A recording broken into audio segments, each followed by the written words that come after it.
Jarvis, drop my needle. Hello, this is the hardcore legend Mick Foley, and if you are interested in listening to idiots, you came to the right place. Have a nice day. Woo! That's an attention getter. He's a very strange young man. He's an idiot. What we're dealing with here is a complete lack of respect for the law.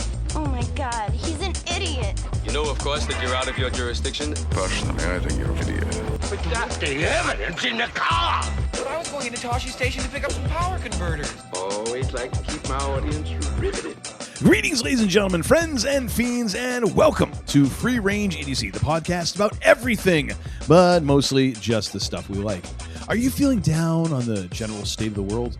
Feeling like you're losing faith in humanity? Did you at one time chuckle when people were rooting for an asteroid to obliterate all life on Earth rather than choose a political candidate for office, but have now fully shifted into an affinity for astronomy and have a genuine rooting interest in the sweet release from an Earth-shattering kaboom? Well, have no fear, folks. Ted Lasso Season 4 is just around the corner at the beginning of August. To celebrate, we're going to dive into a season for each of the next 3 Fridays and try to jumpstart a little goodwill.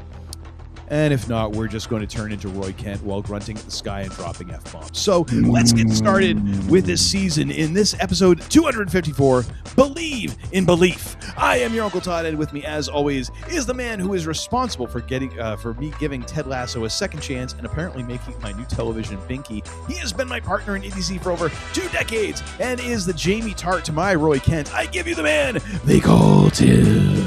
I am not Jamie Tart. Come on now, that's an insult to my intelligence. No, and but character. You are the more talented person to my grumpy just jerk. Oh, okay. When you put it that way, I get a roll with that. Okay, yeah, 110%. And that is exactly a Jamie Tart response, which pretty much just proves my point very eloquently. Thank you, sir. This is a love letter. It's Pavlovian. I think I'm getting it now. I love it. I love it. Oh, good gosh. Stuff. Good stuff. Jamie is such a dum-dum, but yet, you know. Oh, my God. Philistines! You're going to want to look up Philistine. That is good stuff. That is good stuff, my friend. How are you, my friend? How are you doing? I'm doing fine. Free Range Idiocy Friday. I'm doing well. In reality, I will probably be peeling much more on Friday than I am as we were recording this on Sunday. Folks, we talked about this on Week in Geek Wednesday, but Uncle Todd, like Icarus, flew a little too close to the sun. Either that or I got near a nuclear test site. I don't. And now that it is totally dark where he is, yes, the red is showing through. My God, he's they like call me heat miser. Jeez, that is fantastic. But I hope, sir, you are not in as much as I giggle at the coloring that has happened because you were under the sun too much. You're out on a boat today on a lake. And the sun cooked you like a medium rare New York strip. I do hope for you that the pain is not nearly as bad as the redness looks right now. It's all right now. I'm really starting to get concerned about what tomorrow morning is going to be like. I'm really starting to get a little worried. It's going to be like Robin Williams in Good Morning Vietnam when he's doing the impression of the guy who's been exposed to napalm and he's talking and all of a sudden he goes, "Oh!" Yeah. All it's going to take is one cat jumping on me in the middle of the night. I didn't even think about that. Oh my God, you're going to be in so much pain. Cat's gonna jump up on the bed like, you're gonna be like, oh my God! Especially if it's Marco, who we are now lovingly referring to as our house panda, because he is very panda-like kind of in the way he moves. Oh my God, that's hysterical. He weighs about 16 and a half pounds. Like I did weigh him He's a thick boy. Let me tell you, he is solid. Stocky. He's a solid ass cat. There it is. There it is. And yet he is still not won a single fight with Happy. He gets his ass kicked every single time. Is Happy lighter than him or same Yes. weight or heavier than him? No, Happy is like 12-ish pounds. Okay. And the funny part is the other day, like they were kind of like they were on the floor in the living room, and the geography is semi important. So we have like a couch here, and then there's a coffee table here, and Marco was kind of just on this side, and Happy just ran underneath the coffee table and bull rushed him. Like literally just bull rushed like Can I say I like Happy? Like man alive, is that cat something else? Like Reggie White in his prime, got his shoulders low, and Marco was like surprised, so he kind of jumped, and that was a wrong move because Happy like literally shouldered him right in his gut, and he just folded like. Oh wow! And then they proceeded to wrestle around for a while. I'm like, oh my God, I can't believe I just saw that. Like Happy wrapped him up for a tackle. Like, I need you to be on your game and record this with JR style commentary over. By God, Happy with the shoulder block on Marco. He's got to be dead at this point. By God, I swear he's dead. I'll see what I can do. But other than being the same color as a fully cooked lobster, I'm doing well. Doing well. How are you, sir? I'm not quite the shade of red that you are, but I'm doing all right. You know what I mean? I've had a good weekend, a good restful weekend after a month in June of work and more work. So I'm feeling pretty good. I'm also drinking a little bit of the Redwood Empire Screamin' Titan that I got for myself a little bit ago. That's a little further down than it was when we began, sir. It is, and can't say I'm ashamed. Feeling yourself. Put the dent in there. So, oh my gosh, feeling good. Last can. I do need to open up on my right over here is a. Judson and Moore is a red corn bourbon whiskey. Judson and Moore. All right. It's a local Chicago distillery. Oh, lovely. So lovely. I'll be trying that. I could grab one of the belts if you want and throw it over my shoulder. If you do whatever the hell you want. I give up. I've been more fricasseed than a steak on 4th of July. You do whatever you want. Yeah, pretty much. So we are going to dive into my television binky, which it really is. It's me and my wife's. Whoa, player. What? This is a show that I brought to you. Let's give credit where credit is due. I much like Stranger Things. What more credit do you need? I want full credit. I pointed you in the direction of this show, and this has become a foundational part of what you and your lovely bride in the past 8 minutes. Tim is the one who encouraged me to give this show another chance. Is that good enough for you, sir? Is that enough of a participation trophy for you? Is that enough shining of an apple for you to serve? I think I need a belt over my shoulder while you. I think that you need a big cover. Shut the hell up. That's what I think. Okay, fair enough. I'll leave the belt on the shelf. It's right there, though. Anyways, yes, sir. You were saying, as he calmly drinks his beer, it's like saying to himself, "Good 1, 2, 3." So as I was saying, yes, sir. I'm sorry. This show has become the television binky for both me and my wife because it actually works very well. It lines up in the very thin overlap of the Venn diagram of things that we both like in terms of television shows. So in preparation for this, doing my 9th rewatch of Ted Lasso as we are gearing up for the new shows this August. So we're going to be looking at season number 1, which oddly enough, hey, it's the first season, so it's the pilot and everything that kind of comes up and sets up the next 2 seasons. So we're going to get into that and go through some of our favorite moments, shows, and all that fun stuff.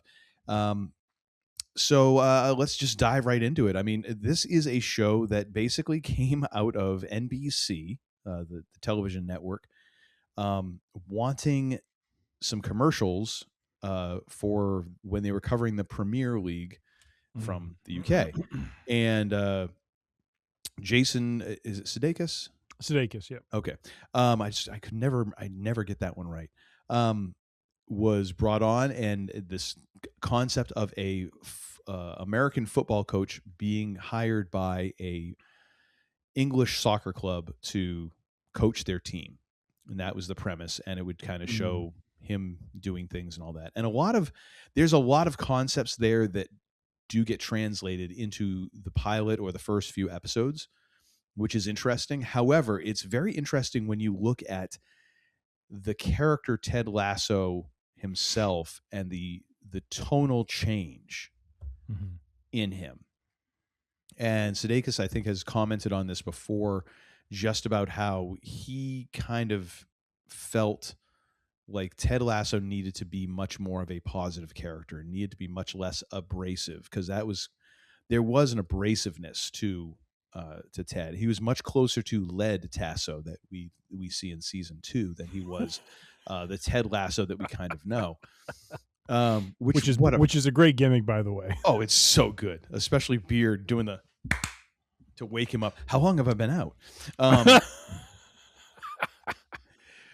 But the good stuff. Just starting from there and kind of letting that blossom into an idea is a beautiful thing. Yeah, and led to a show that is, I think me and my wife were in total agreement after watching, literally watching the first season. It's like we kind of looked at each other like, is this making you want to be a better person? Like, is this making you want to have better interactions with people? Is this making you want to just actually be a better human being to other human beings? Yeah. Okay, it's not just me, and at least if it's both of us, that means that I'm not going insane. This isn't having some sort of weird psychoreactive effect that is not intended. This show, one of the things that is amazing is just how, and it seems like that is not just isolated to us either. We've talked to other people who've watched this show, and they kind of feel the same way. Yeah, I really would like to be more like some of the characters in this show. Yeah. And it is kind of an amazing thing to create something like that is aspirational and that does have that effect on people. So I thought in and of itself, that from that origin to where we are now is kind of a remarkable thing. Yeah. Have you ever watched any of the old commercials, the original commercials? No, I actually never saw the commercials. I can put a couple in the show notes. I knew of the show from some work colleagues who recommended it, and then my wife and I started to watch it when I'm trying to think, seasons 1 and 2 were out, so we binged those. Fell in love with it. It's just, even now, I literally spent my Saturday, part of my Saturday, not all of Saturday, but part of my Saturday and part of my Sunday watching season 1. And it was funny how, I've seen the whole show. I've watched it all the way through twice, not nearly as many times as you and your wife, but it was funny watching it again, how even yesterday afternoon, I'm watching episode 3 and I'm like, my wife is laying in bed next to me, reading a book or whatever. And I'm just like, one more. And she's like, all right. It's just, you can't help but want to watch one more. It's just, there's something about the show that just kind of draws you into it. And to your point, similar to how I felt Lost back in 2004 or in the 2000s did a amazing job, much like BSG, in terms of weaving science and religion together. I felt this show did an amazing job of helping to shine a light on empathy, on accountability, on forgiveness, on mental health. Yep. there's just themes that you don't see normally addressed in a television show that is done in a very human way, and it's not in an overly dramatic and sappy way. It's done in a very, wow, I could see this conversation happening in reality sort of way, you know. Now Ted is of course a very idyllic sort of character in that he is always kind of looking on the positive, and he tends to lean that way. But there's something about that, when we watched it,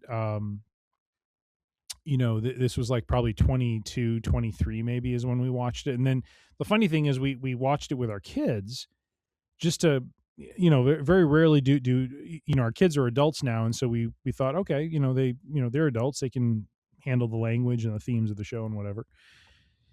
And really without prompting, like they were like drawn into it. They're like, let's watch another. And I'm like, geez, crow, you guys never want to watch crap that we watch, and they were drawn into it, and stuff. So there's definitely something about it, the way they wrote it, the way they approached the subject matter, the comedy in it, that I think just connects with people, and it connects with people on a human level. And I think it does show us all aspirationally where we would like to be. And unfortunately, we're not all there, but I think it's good to have shows like this that kind of put that out there.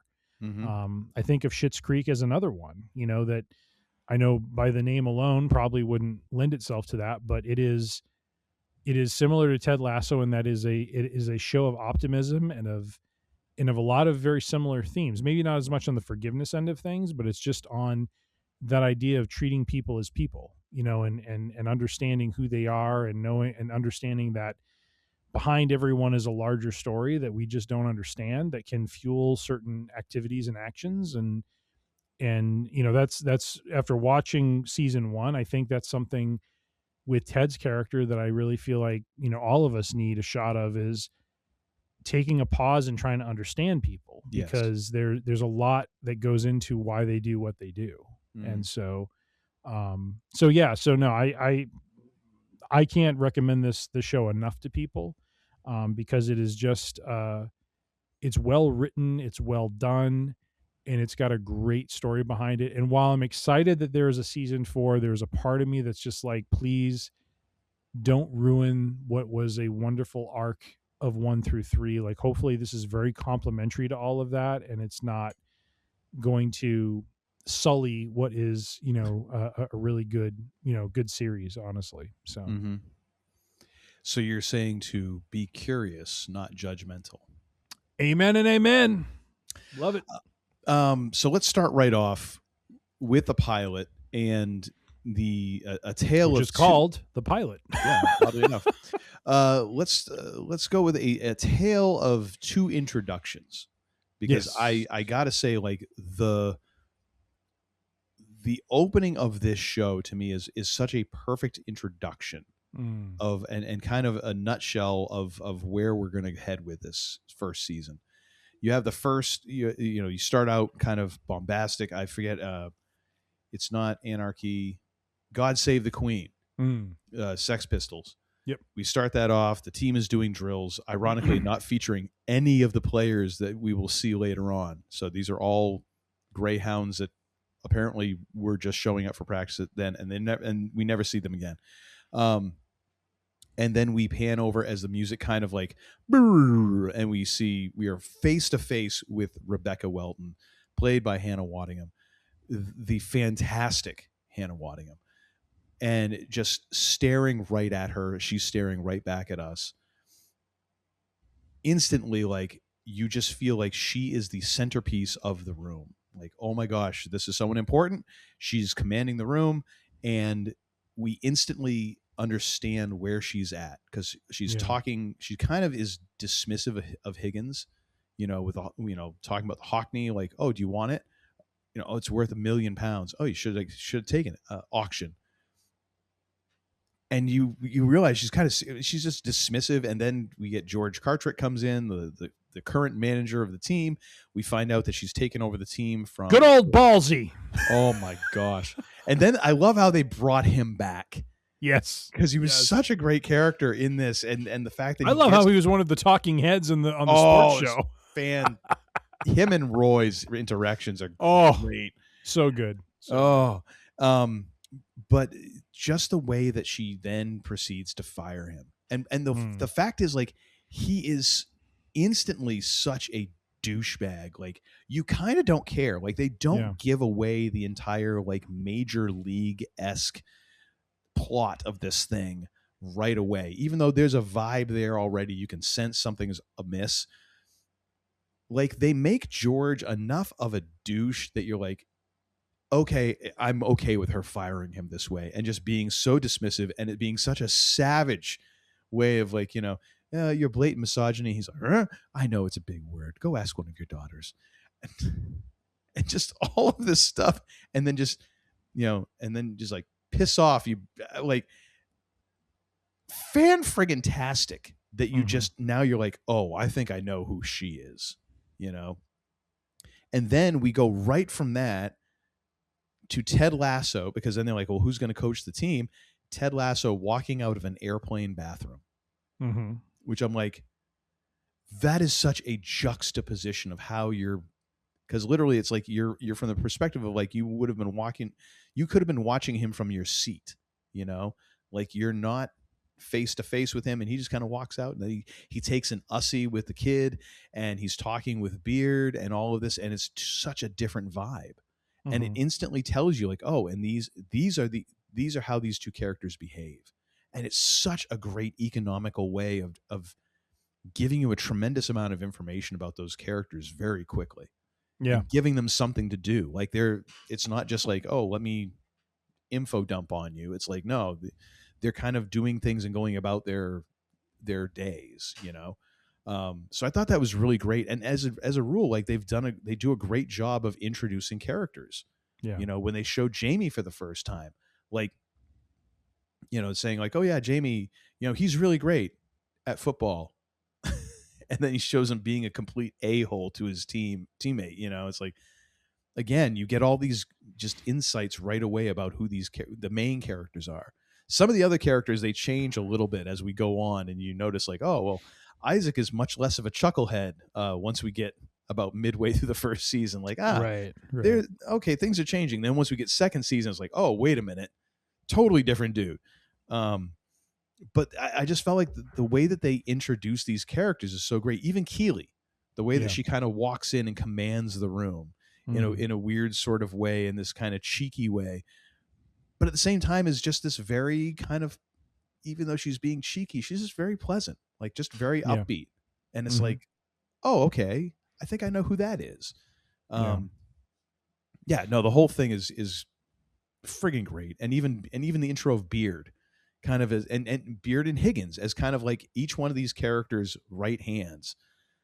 You kind of, like, Higgins is definitely feels like, he wants to be familiar with Rebecca, but she is kind of holding him off, and he has a little bit of fear, and Beard is totally comfortable being Ted's backup. He is totally good being his second, but at the same time kind of understands Ted, like is okay when Ted's like, hey, if we see each other in our dreams, let's pretend we don't know each other.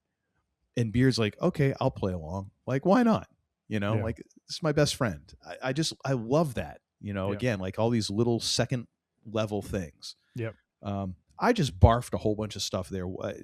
Am I full of crap, or do you agree? No, I'm with you on all of it. I think, the way they introduce, the characters, and, what I think is really, and I don't know that I've ever seen this in another show, is that I think really the title kind of sequence of the show really kind of conveys what the show is about, which is, when you see Ted, and if anyone who's seen the show has seen, the character Ted Lasso sits, he's in this, stadium area, and he sits in a seat, and all of a sudden the seats start turning red, and you see things that are written on the seats that get erased and so forth. And I think it's that sort of message of the, the way you treat others ends up now propagating from them to others, and again, what happens in the stadium is it spells his name, Ted Lasso, and that's the title sequence. But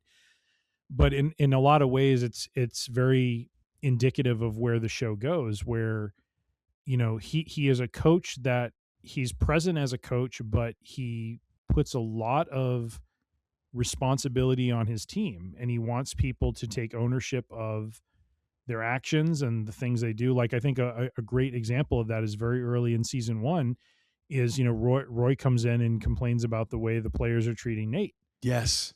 And Lasso's like, great. Yeah, you're right. I agree with you, but I'm not going to do anything about it. And yeah, here's I why. love how Roy's like, so you're going to do something about it? He's like, no, I'm not. No, I'm not. Because and that's all it is. Because, and he goes to explain, whenever the teacher speaks to the bully, it makes it worse. Mm-hmm. So he very much, in a very indirect way, conveys to Roy, like, you see a problem, go fix it. And you're the captain. And you're the captain. Act like it. Yeah. Now, but in a very low key way. Like he never calls Roy out, but it's like presenting it like, unless you're a complete dummy, you must be connecting the dots here. Right. He basically appeals to Roy's greater angels to go and do the right thing. Mm-hmm. And the other part is we don't see this with any other character, but we do with Roy about the books that he gives to all the players, and the fact that A Wrinkle in Time that he gives to Roy is intended. And it's great because he's reading it to his niece, and like right in the middle, he reads some part of it and he just looks up and he's like, F, Yeah. Like at that moment it clicks for him, and he knows exactly what he needs to do. Mm-hmm. And that's what's so really cool about the Roy Kent character is he's this angry. I'll go to, like, I think it's episode 7 or 8 of season 1, where he and Keely are trying to, she's confused about what he wants. He's not expressing himself well. She ends up spending a night with Jamie, and he just goes off and he goes into Ted's office, and all he does is like, he's just like grunting the entire time. Yes. And that's what I love about the Roy character is he is so like Neanderthal like at times, and other times he's also the most intelligent on the team, where he's like, I know exactly what I need to do. Mm-hmm. And one of the things I love, and this kind of jumps ahead to like the relationships that we talk about, what's our favorite relationship. I really love the relationship between Ted and Roy, because Ted, Roy looks at him as this, guy who doesn't know the game of soccer at all, of football at all. Never thought I'd end my career being coached by Ronald McDonald. Right. And yet at the end of season 1, he has a world of respect for him. Mm-hmm. And the two of them have done some different things together, where I think there's a trust and a respect that's built up there, to the point where Roy is a lot more open at the end of season 1. Now he continues to grow through 2 and 3, but he's way more open at the end of season 1 than he is at the beginning of season 1. Yeah. And so the like I think the way they introduce the characters, and I think there's a lot of efficient storytelling going on, through this series. Now, when we get to 2 and possibly 3, it gets a little kind of wacky in some ways, but I do think they shine. They give every player on the team their time to kind of shine and grow, and we get to know them and we get to understand them. And when we get to the end of season 1, where the team is at the beginning versus at the end is very different. And and so again, it's that idea of much like Ted puts up in the first episode, it's that yellow believe sign, where it's meant to be. It's not just a poster. It's a mentality. It's a way to think, and it's a mantra of sorts. And so yeah, no, I absolutely love the way the series starts. I think season 1 is basically a sequence of 10 episodes that are 30 minutes each, and I know this because I just watched it in a day and a half, and it was actually doable to do such a thing. It does get different in season 2 and 3 when it comes to the number of episodes and the lengths, but I mean, the story is but you're hungry for more story from them, and you're hungry for it because you want to see these characters grow. You want to see where they go. I love how Rebecca isn't for example, with her, like, she's introduced, like you come to understand her situation very quickly. Mm-hmm.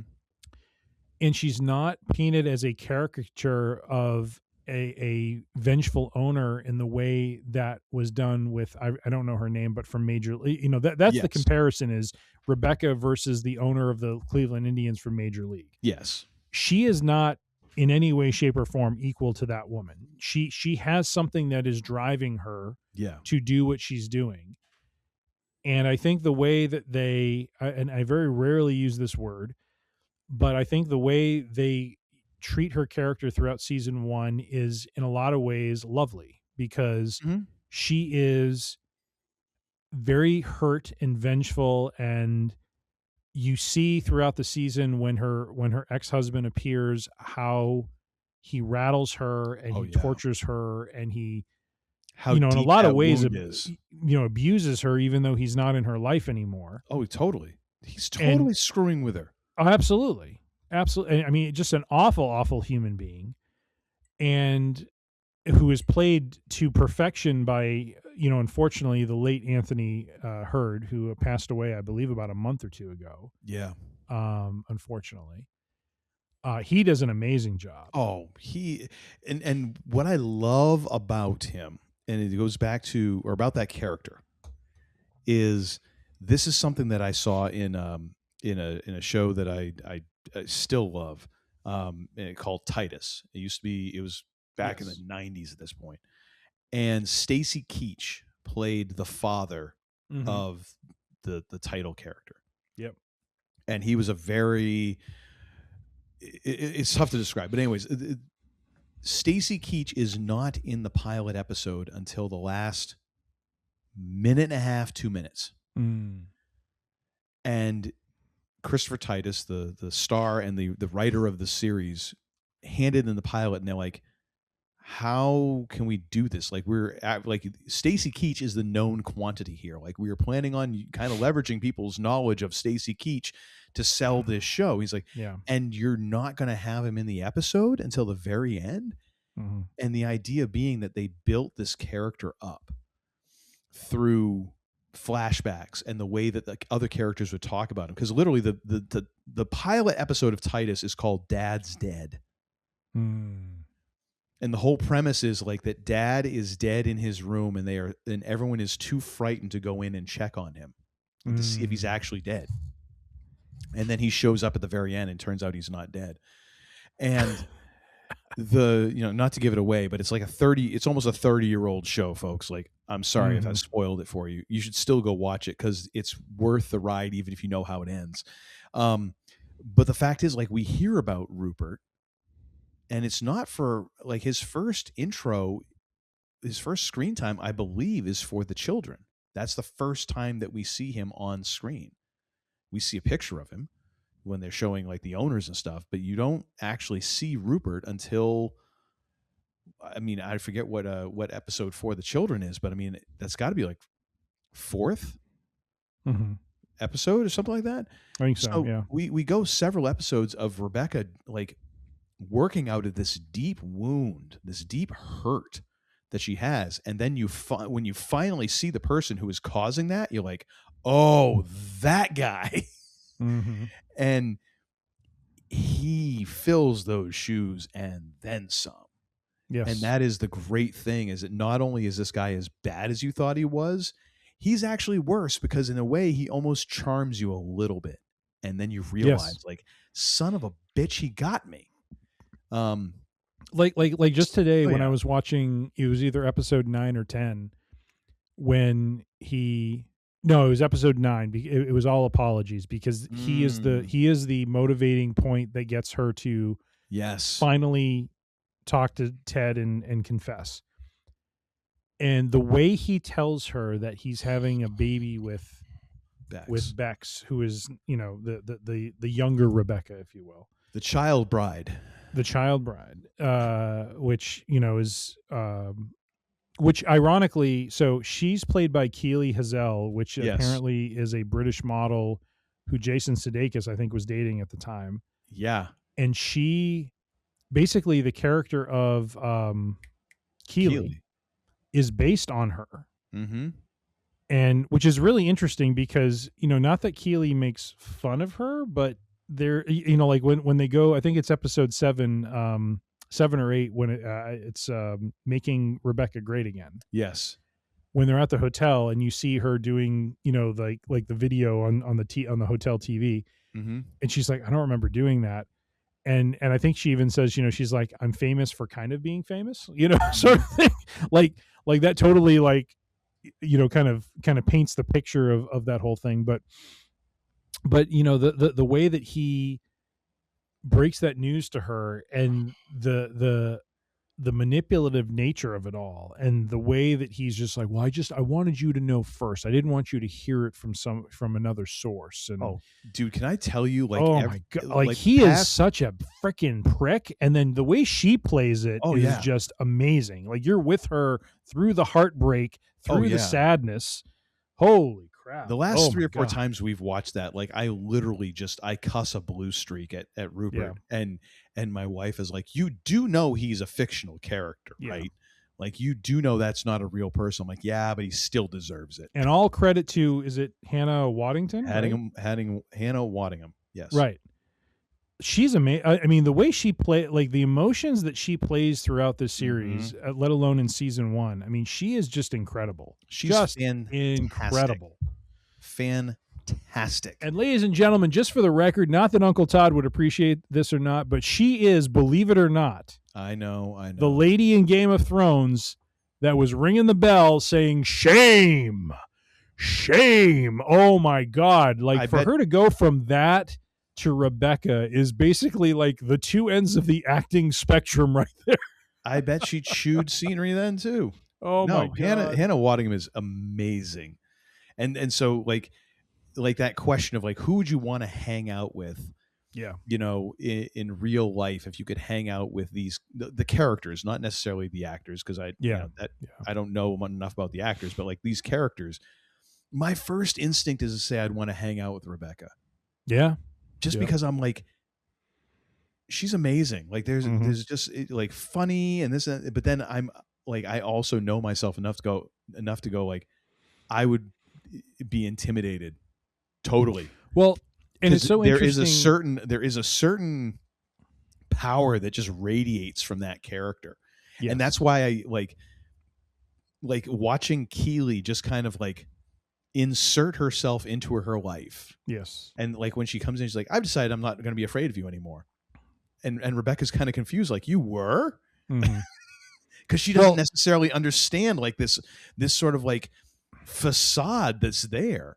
And I think one of the more understated moments is episode 7, Make Rebecca Great Again, where Sassy tells Keeley, like, you're not seeing the real Rebecca. Like we're gonna let her loose shortly, and you're gonna see the real Rebecca. And I remember the first time I saw it, I'm like, that's not the real Rebecca. Oh damn, we're in for something here, ladies and gentlemen. Here we go. Yes. Oh my God. Which is interesting because that and I think that is the charm of the show, because that is probably real for some people, where they know someone who was vibrant and energetic and wonderful, and there's things that have happened in their life that have made them to be small. And what I love about that episode is it's like a big theme throughout this season is just that impact of divorce and separation and having to be on your own again and feeling alone. And I love how, Sassy's recently divorced. Ted is recently divorced. Rebecca's recently divorced. And just, like she's there knowing that Rebecca's going through that first weekend of it being their anniversary, and she's there for her. And subtly playing through all of that is the fact that, we learn that Rebecca has basically not talked to Sassy and her daughter for like 6 years, like she's basically completely been away from them. And that's kind of the first step in Rebecca taking some accountability and ownership, is owning up to all of that. But I love how, regardless of that, her friend Sassy is there to unleash the Kraken, if you will, which is Rebecca. And walks right into the hotel room like she owns the joint. Yes. Which I'm like, everybody needs that friend. Yes. Everybody kind of needs at least one person in their life who's just going to walk in and be like, you need "All a sassy, damn it. You need a sassy." 6 years we haven't talked, and I'm still a little pissed about that, but you know what? Hey, how's everything going? Yep. Oh my gosh. Yeah. So good. So good. And I mean, so like really the story of this season is really kind of the redemption of Rebecca Welton. Mm-hmm. I mean, it's Ted Lasso and it's the team and all of that, but overarching with over all of that is Rebecca, because she owns the team and she is trying to undercut everything that is going on with the team, even though they're succeeding kind of in spite of all of her machinations, much like Major League. Like, just knock them down and continue to knock them down, and things keep gathering momentum because Ted is that person that he's winning over the team. Right. And I know that when she apologizes, she talks about how she tried to thwart them everywhere she could, but it never gets to a campy or over the top place, that Major League does. It's like we never see the team riding on the crappy bus or not being able to, fly to whatever city they're going to or something like that. They don't overplay that. What they show is some very deliberate chicanery that she's trying to do to cause them, again, all in service of her grand plan. And what I love is I think it's in 9 where Higgins finally tells her to F off. Yes. And he's just like, you need to stop this. This is ridiculous. I thought that was great. I loved. Well, no, that's episode 8. Is that 8? Okay. Because 9 is all apologies. That's when she. And that's when she. Yeah. You're right. Yeah. So I love that we get that moment with Higgins. I think, and to your point, this is much about. In a lot of ways, this is as much about Ted being knocked off his pedestal of being this, positive, optimistic, whatever you want to call him, sort of character, and he starts suffering. And yet you have Rebecca, who starts the season as suffering and is starting to become more of herself, more more of a fully formed person. Yeah, they're kind of meeting in the middle in a weird way. Exactly. Yeah. Like even though Ted is, forgives her and we'll get into that more in a moment here, but even though she, he understands her.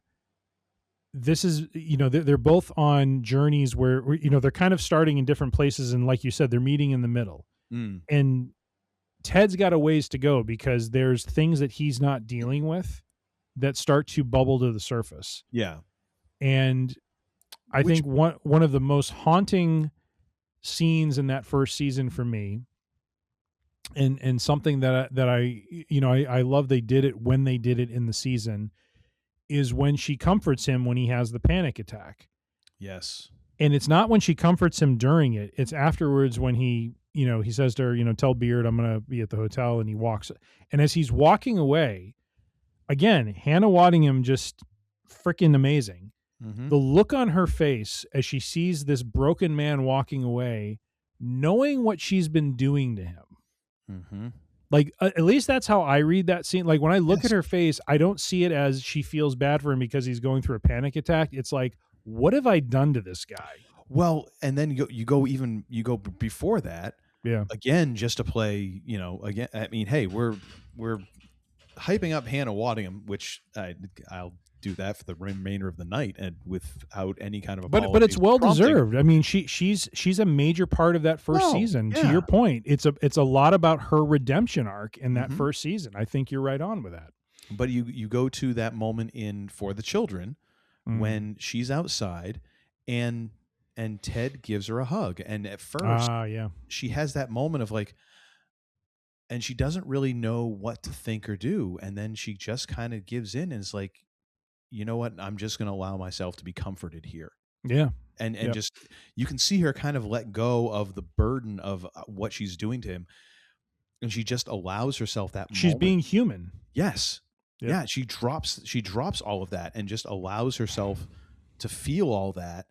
And and then after that, there's another moment between the two of them. But then, of course, we're then off to Keely and Rebecca going and having their fun in the little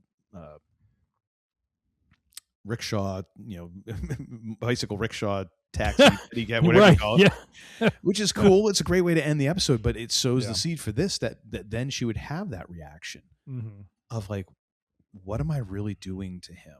And it doesn't last because she's still gleefully trying to undermine the team, but you're seeing of her come back and come back and come back. And honestly, a lot of that has to do with her relationship with Keely. Because you see the seeds of that, and then she's finally then the one, even though Rupert's the one, the catalyst to finally make her do it, but Keely's is the reason why she's even thinking about doing it. Yeah. You know what I mean? Because now this relationship with Keely is kind of means something to her. And it's a powerful line that Keely says to her, because I think it's in episode 9 when she says to her, Keely's confronting her saying, have you told Ted yet? No, I haven't. I'm trying to. Yeah. And she's like, you better do it, because otherwise, if not, it's, like I forget how she puts it exactly, but it comes down to her saying, it's going to impact the way that I look at you. And the look on Rebecca's face when she hears that is powerful, because Keely matters to her in a way that she did not matter in the beginning of the season. No, not at all. She's willing to use her as a pawn. Exactly. And that moment, I love how Rebecca's just trying to be dismissive, because she's like, well, what difference does it make? And she's like, it makes a difference. It's make a difference in how I feel about you. Yes. And that gets through. She's like, because ooh. All of a sudden, I think there's a moment where she realizes like, wow, I actually do give a shit about how Keely feels about me. Yep. Before I thought of her as just like, oh, well, yeah, she's that girl. Yeah. And now it's like, this is her friend. Well, and I think it's a combination of her and Higgins. I think, I do think Higgins resigning, as much as she, plays it off as not a big deal. I do think that bothers her.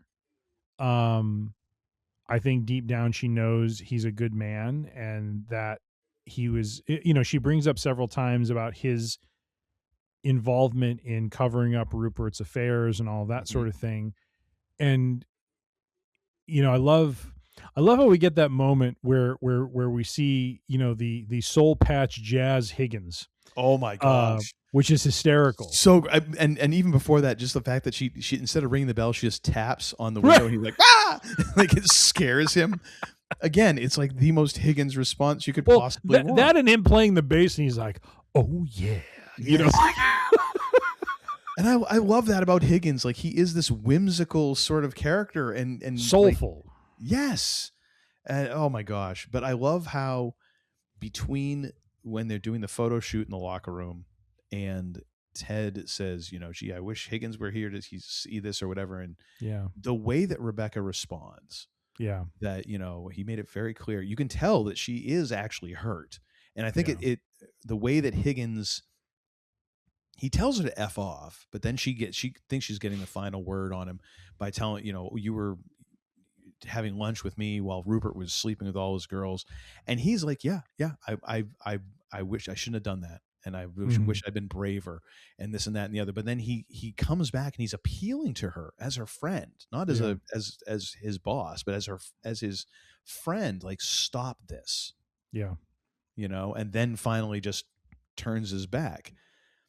And between that moment with Higgins or that moment with her talking with Ted about Higgins, and then Rupert being there and saying all that shitty stuff, but mentioning Higgins and the pen. And that's just like, there is like, Rupert's the reason, but there's also this thing about Higgins that is kind of an undercurrent there. You know what I mean? Yep. No, and like all the characters fit together so well in this. Like everybody has a part to play, like even the introduction of Nate is wonderful. How he just comes running across, get off the grass. Yep. And then all of a sudden he realizes it's the new gaffer, and he's like, oh, you can have all the grass you want.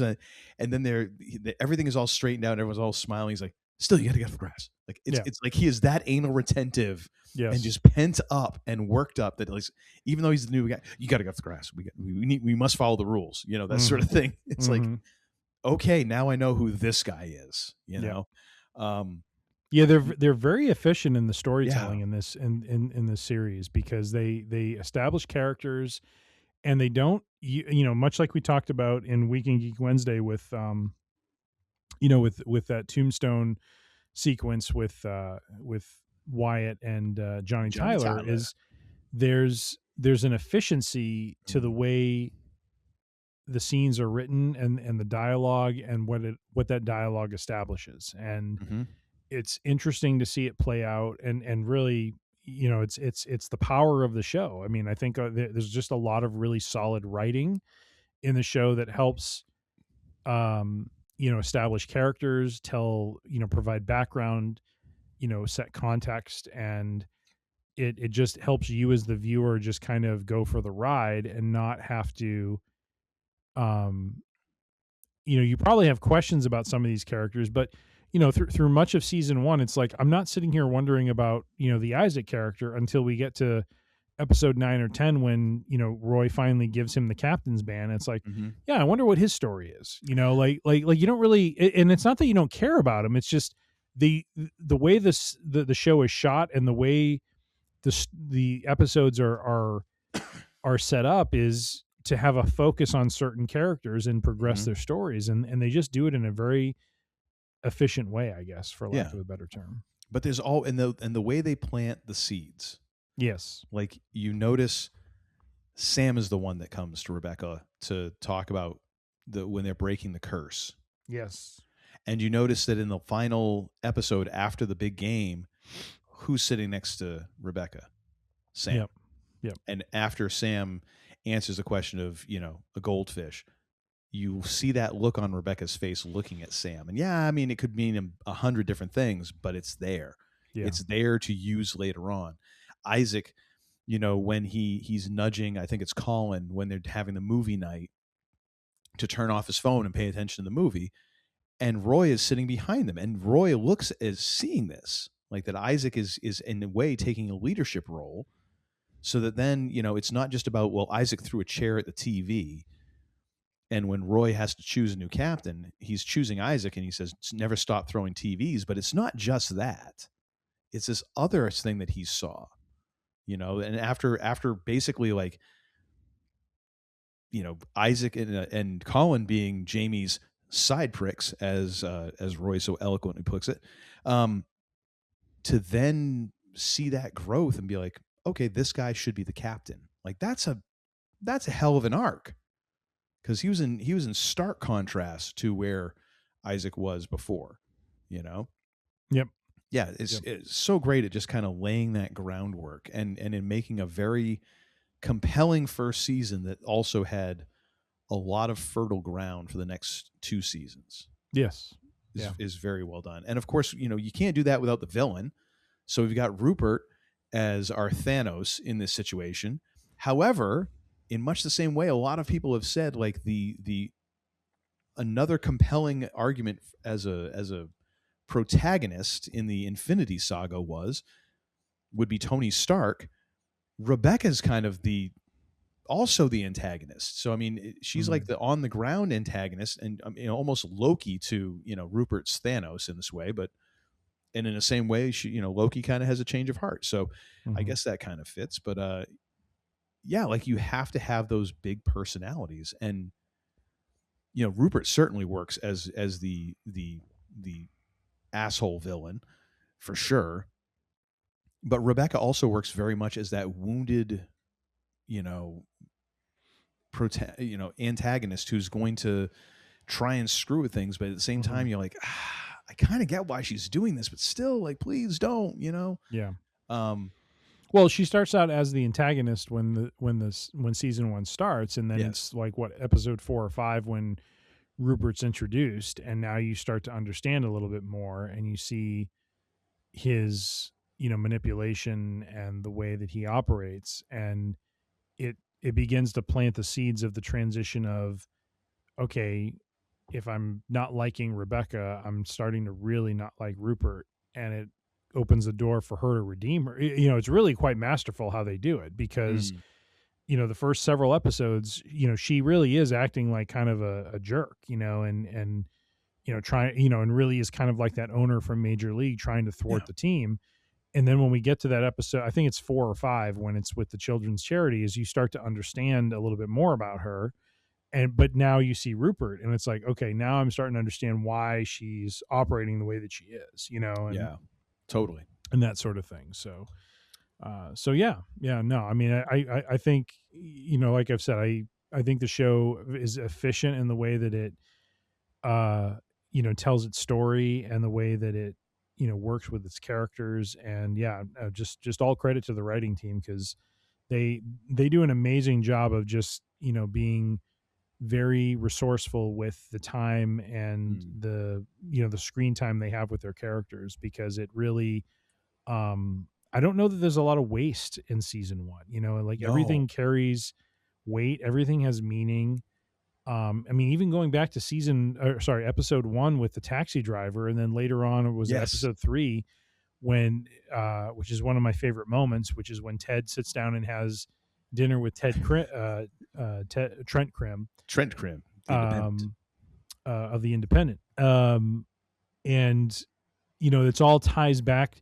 Again, it goes back to that title card of like every interaction doesn't go to waste. There's something, he has an impact on people, and those people have an impact on people, and so it's just a very cool and very positive and affirming sort of story that is being told here, and we just need more of this. So yes, I'm going to take a very short break, and then we're going to get into some of our favorites here. Indeed so. A few moments later. All right, sir. So we're going to start off with a biggie here that would seem to be more at place later in this conversation, but I think it'll open up some interesting opportunities for discussion. What is your favorite episode from season 1? And I know this is going to be a tough choice, because it was for me. Yes, this season has a lot of really good episodes. I had to go with episode 9, All Apologies. This one, and again, it's some might call this the easy pick, but because it has a lot of the emotional heft of the series, up to that point, with Rebecca finally confessing to Ted about what she was doing, the way she was trying to undermine him. I thought it was, excuse me for a minute. As television shows go, I thought it was probably one of the best interplays between two characters on the topic of forgiveness that I've seen played out. Second only to Ted Lasso season 3, when we have also the topic of forgiveness interplayed between Ted and Nate. Yes. This show, for one reason or another, just does an amazing job of really shining a light on, understanding, listening, empathy, accountability, forgiveness, and the power that has. And it, it's not just here in season 1. We see it play out through season 2. We see it play out in season 3. Even between Jamie and his father, we see it play out in a very subtle way, but yet a very powerful way. And so I think this is just kind of the start of, seeing how Rebecca is, again, because I think of who Ted is, it sounds very insignificant and silly, but I think, like between the way he brings the biscuits every morning to her, the way he showed kindness to her when she was in a pinch, the way she sees him struggle with what he's going through. I just think, you just see these characters, maturing and changing and understanding each other. And it was very powerful. And then the other part of it is, as you mentioned, how Coach Beard is very much, Ted's best friend and backs him up. this is an episode where we see Beard go off on Ted. Like, he's like, no, we do want to win. That's the whole point of all of this, you know? And rightfully right. so. Yeah, rightfully so. Absolutely right. And yeah, oh my gosh, that is such a great scene. Because what's the name of the bartender in at the bar? May. And I love her. She's like, amen. She's the dot on the exclamation point that Beard puts out to Ted. It's hysterical, but very well done. And again, because, you know, Ted's not facing this difficult decision of, you know, like in his mind, the positive right thing to do is always support your player, your captain, and Beard's sitting here like, this guy's breaking down and he's damaging the team because we're letting him play on the field. Well, and he's calling into question like something that Ted alluded to back in, you know, Trent Krim, the Independent, where he's like, I don't concern myself with wins and losses. It's all about being the best. And the fact is, like, both sides are right. Like, yes, a coach should not just be a maniacal winning is the only thing, you know, like, you know, like what was the old quote? Winning isn't everything. It's the only thing. Right. Like, you should care about the people that you're working with and that are working for you. And you know, we've seen this in different iterations. The one that just comes to mind is in Every Given Sunday, you have, you know, Al Pacino throwing was Dennis Quaid's character back out and just watch him get annihilated, and then realizing like, oh, I might have just ended this guy's, like, not as just his career, but like I might have affected his life. Yeah. And like we've talking about with wrestling, like, yes, we want a good show, but at the end of the day, we also don't want people crippling themselves for our entertainment. Like, that is a line too far. But there is also this thing in professional sports, like, it's nice to say like, no, I want these guys to be the best version of themselves, but wins and losses are important. Yes. Like, they do matter at this level. This is still at the end of the day a job for them. Yes. And the wins and losses matter to how they are, you know, represented and how they appear to other clubs. And so, to Beard's point, he's just like, you know, stop with this.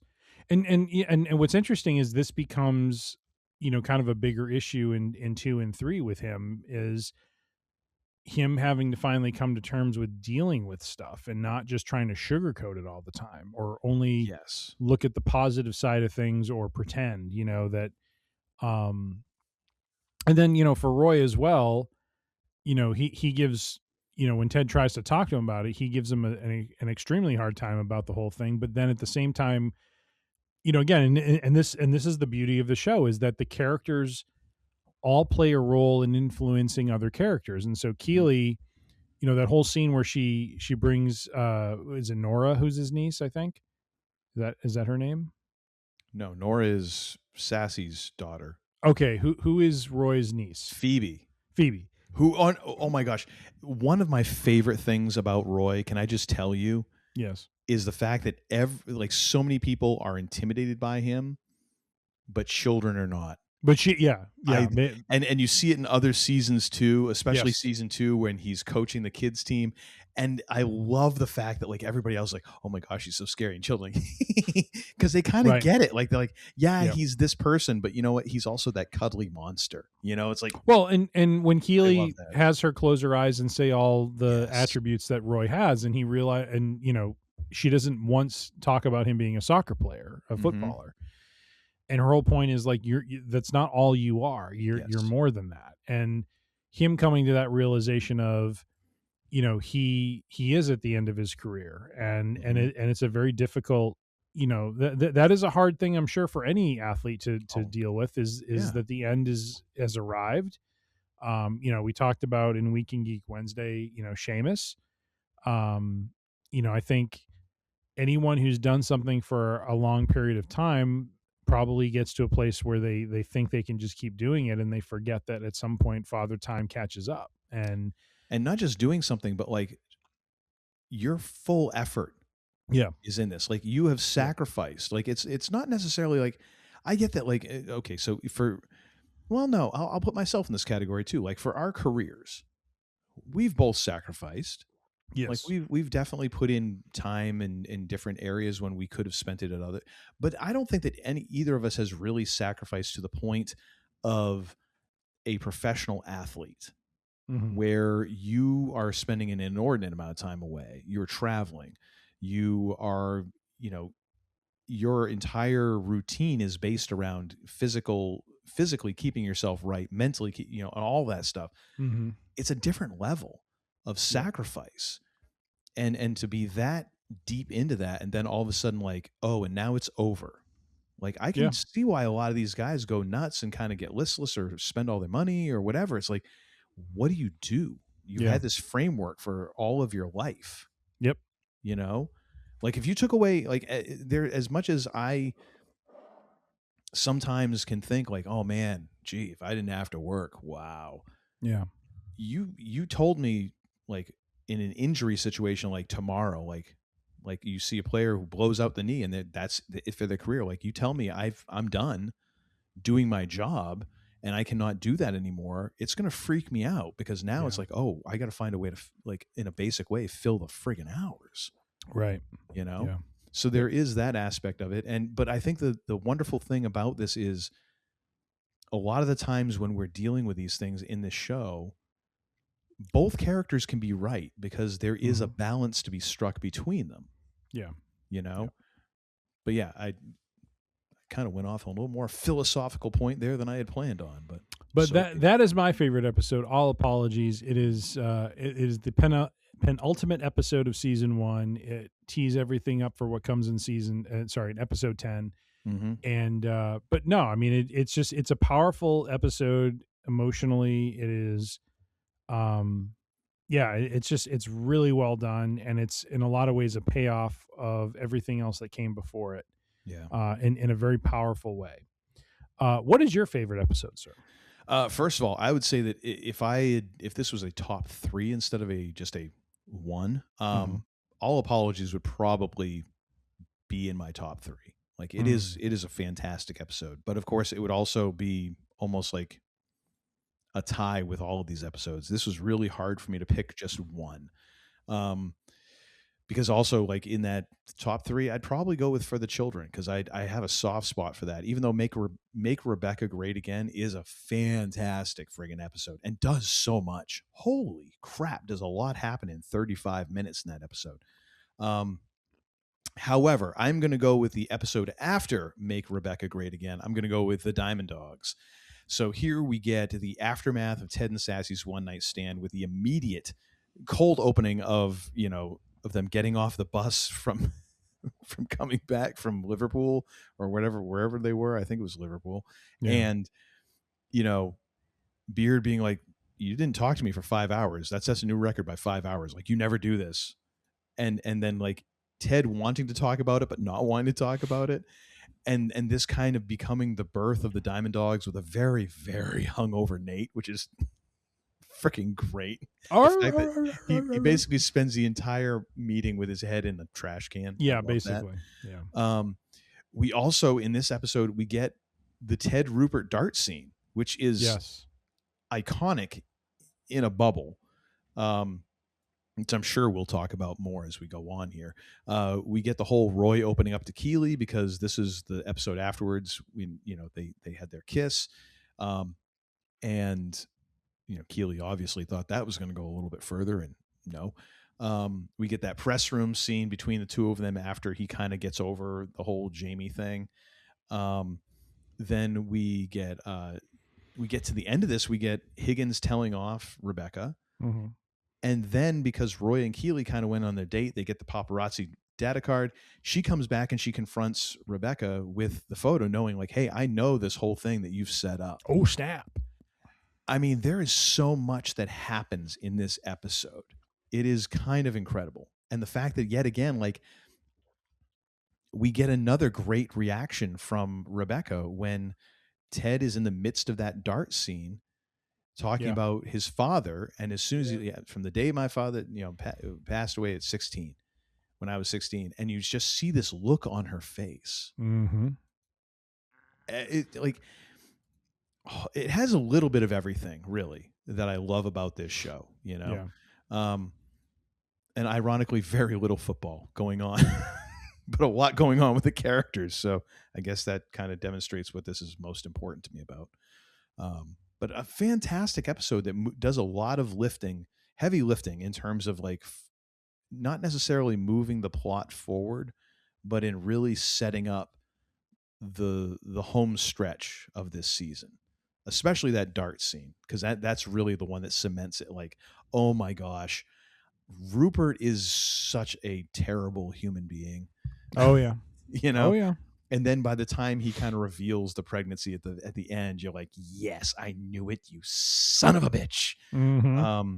Oh my gosh. And then of course you have all of the, the milk puns going on in there with the milk sisters, Oh gosh. Yep. Is just good, clean fun, really. Mm-hmm.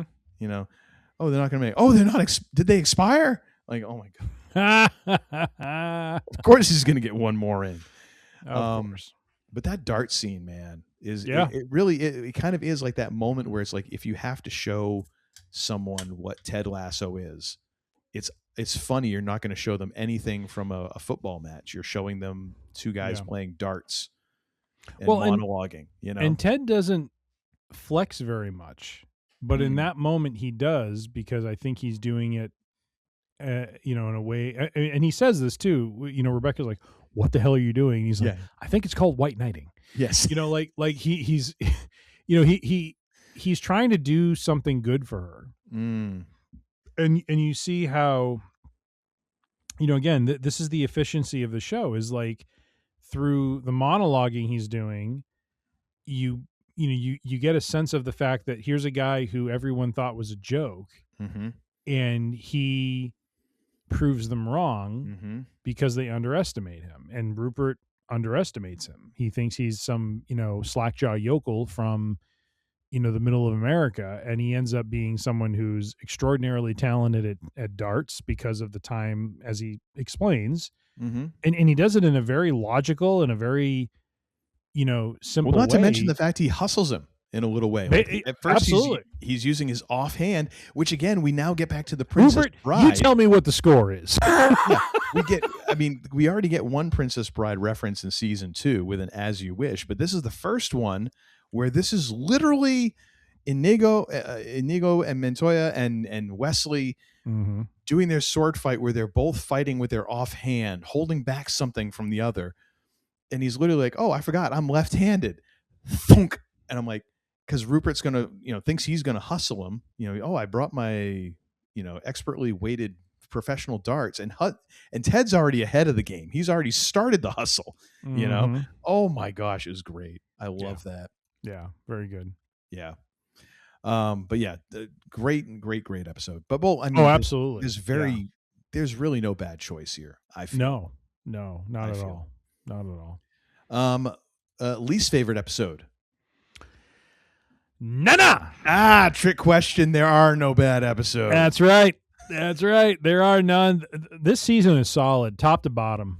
Top to bottom. There is not a weak one amongst them. They are all just so well done, and that to me is the beauty and the sadness of a season like this, because part of it is, you've never seen something like this before, so it hits you differently. And the sadness comes from the fact that whatever they come up with next, not that 2 and 3 aren't good, but you're never going to experience that again. That first time with any show or any form of entertainment like that, Star Wars, whatever it is, whatever you feel in that moment, is never going to be replicated, even if they do the best possible job they can, because it's just that first time always sits with you, and it's special, and it has, some meaning for you. And I feel like this show is like that first season really, is just very strong, very strong. And so, so to say if there's a least favorite episode, absolutely not. It is just, this season is, I don't want to say it's about as perfect TV as you can get, but I mean, it is a very tight, very well done story across this season that honestly, I mean, I'm really struggling to find where there's waste in this in No. any episode. There isn't. Very lean, very Oh, lean. very lean. Like a nice mutton, lettuce, and tomato with a mutton is nice. A little MLT with the mutton's thin and yeah. Anyway. Well, so the funny thing is, like when you were talking about kind of that duality of like, oh my gosh, this is amazing, but are they ever going to be able to do this again? Right. It reminds me of Mick Foley when he was doing in his first autobiography when he talked about prior to going to WWF or wherever about how someone had asked him in an interview like what is the highlight of one of the greatest moments of your career, and he talked about this moment when he was in the ring and he had just kind of done this thing and he turned around and he's looking at the crowd and the crowd just kind of started doing this natural wave of standing up as he's looking around at them, and it was loud and all this, and he felt the emotion of it all in that moment. And they're like, so what would you say is the worst moment in your career? And he's like, exact same moment, because I realized I would never have that same high again. Yeah. However, as he mentions in his book, like that wasn't to be the case. Like there were going to be higher. It just felt like at that moment, like this, I'll probably never have anything like this before again. And like as good as this first season is, I know that people have problems with the second season and the third season and whatever. That's totally people's prerogative. I feel like, yes, this is like, put this in a time capsule. It is about as perfect of a season of a show as you can. But that does not mean that even though 2 and 3 weren't as even all the way through, that they didn't still have moments that in a way exceeded the greatness of the individual episodes in this season. That's just my contention. And if I may just jump in, this is less about Lasso and more about the example you just mentioned. We talked about this either last episode or the episode before. It's funny you say that story about Foley because it goes back to that point we talked about where when we see wrestlers get emotional about certain moments, and I'm thinking specifically about CM Punk, how 2 years ago he finally walked into a main event that he never had before at WrestleMania, and then this just 2 months ago, 3 months ago, he not only did he walk into the main event, but he walked into the main event as the world heavyweight champion. None of that is guaranteed for these guys. And I think we as fans forget that, like we see this stuff play out on TV and we're like, oh yeah, Foley got this and Foley got that. And Mick Foley as a person didn't know some of this stuff was going to play the way that it played. No. And that's I find myself, reminding myself of that, especially like this past year with WrestleMania and with Punk, and you talk about that with, the fact that these guys don't know that they're going to have those moments, and nothing is guaranteed. They could get injured. The business could take a turn. The talent, their opponent could get injured. All sorts of stuff. I mean, look at the Vision, for example. You know what I mean? Like I feel, in some ways I feel for those guys because they're looking at that whole thing like, my God, the check was being written for us. Oh yeah. And now it is check like was written. All they needed to do was sign the back of it. And as they're about ready to put pen to paper, someone yanked the check out from Rollins goes down. I mean, just they all went down to injury, and so I divert for a moment just to say that I think as fans, not just of wrestling, but as just for entertainment as a whole, like nothing is ever for certain, even though we see it play out. For us, we see it play out a certain way. It's not for certain for the people going through it, No. and I think, I don't know, it just bears saying every now and then to realize that these people get emotional the way they do because they weren't sure if this was going to pan out or not. I mean, look at Star Wars. I mean, how many people on Star Wars were like, this is a little dodgy, and one of the great movies, franchises, but also like kind of sci-fi movies ever. Yeah, and there's no guarantee that Ted Lasso is going to find the audience and is going to be as appreciated as it was. Right. You can say all the signs are there, but I mean, there's plenty of things that I can point to in this world that I look at from my point of view and my personal taste and go, this should have been one of the biggest things on the planet, but apparently my taste does not carry over.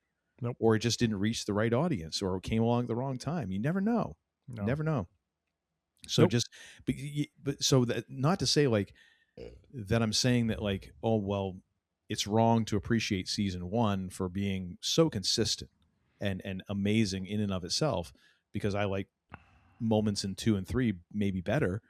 No, you ought to appreciate it because it's a rare thing. Absolutely rare thing for that to happen. Yeah. No? 100%. 100%. What would you say is your favorite storyline?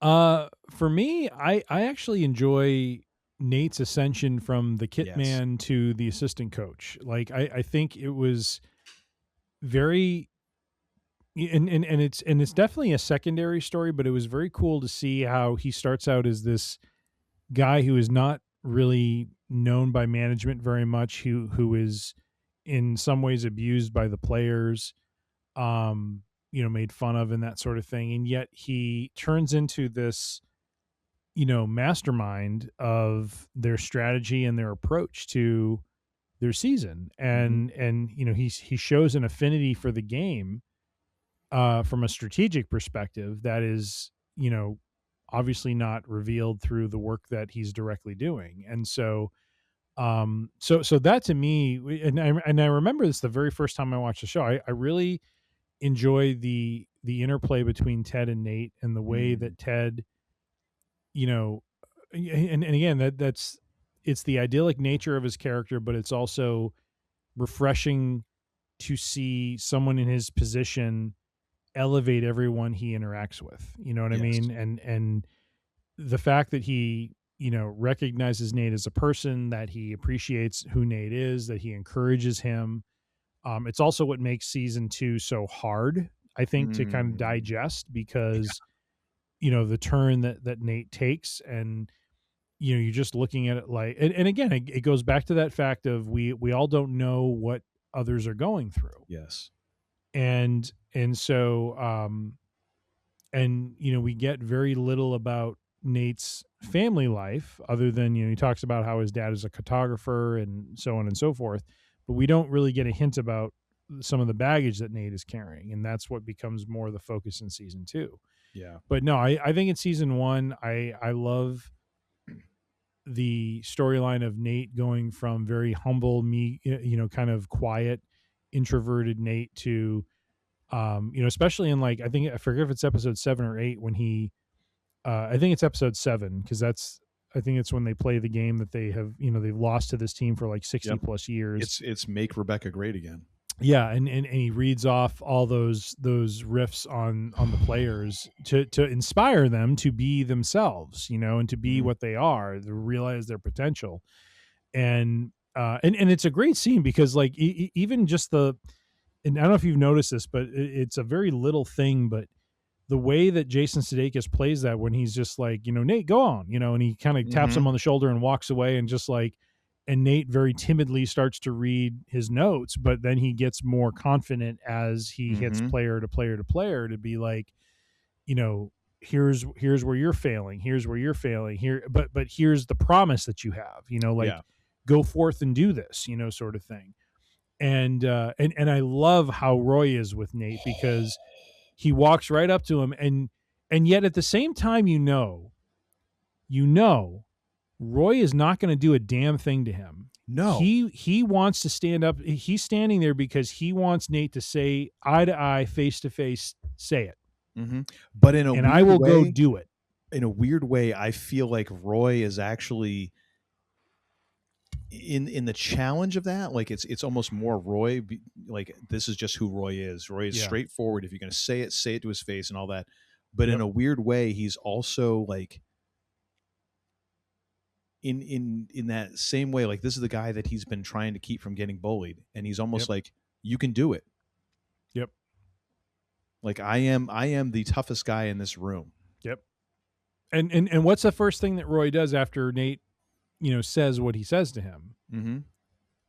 Roy follows through with it. He goes and he shows his anger manifesting in what he does with the bench. Mm-hmm. And that gets the entire team around him, and then they go running out like, crazy people. Yeah. And we see none of that game. We see none of it. I mean, that's the beauty of it too. Like it's not like this game is like super focused on soccer. Like soccer is happening. There's so little. Like it's the tough thing about if you're a Ted Lasso fan and you've never watched football before, and then you go to watch football because you're like, I watched Ted Lasso, I'm going to watch World Cup. You're like, oh, yeah. There was actually surprisingly little football in Ted Lasso. Yeah, like there was very carefully chosen moments because I forget we were watching. We started watching like the USA Bosnia game, and I was like, it kind of struck me. I'm like, wow. As someone who is not accustomed to this pace of a game, like, this is a little tough for me. This is challenging. Yeah, But yeah, and then but it's a perfect call because you don't need to see the game. You don't need to see the game. You see them come out, you see them go out, you see them come back in, and you hear the score, and you're like, of freaking course it was. Oh my gosh, so good, so good. What is your favorite storyline, sir?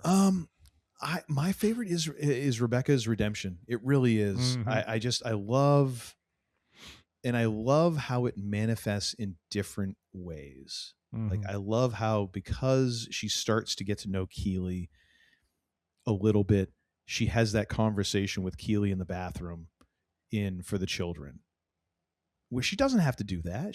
Because this is a person who is merely a pawn in her scheme, and yet now because Keeley was like, I've decided I'm not going to be afraid of you, and she gives her this little cactus as a present and all this, like.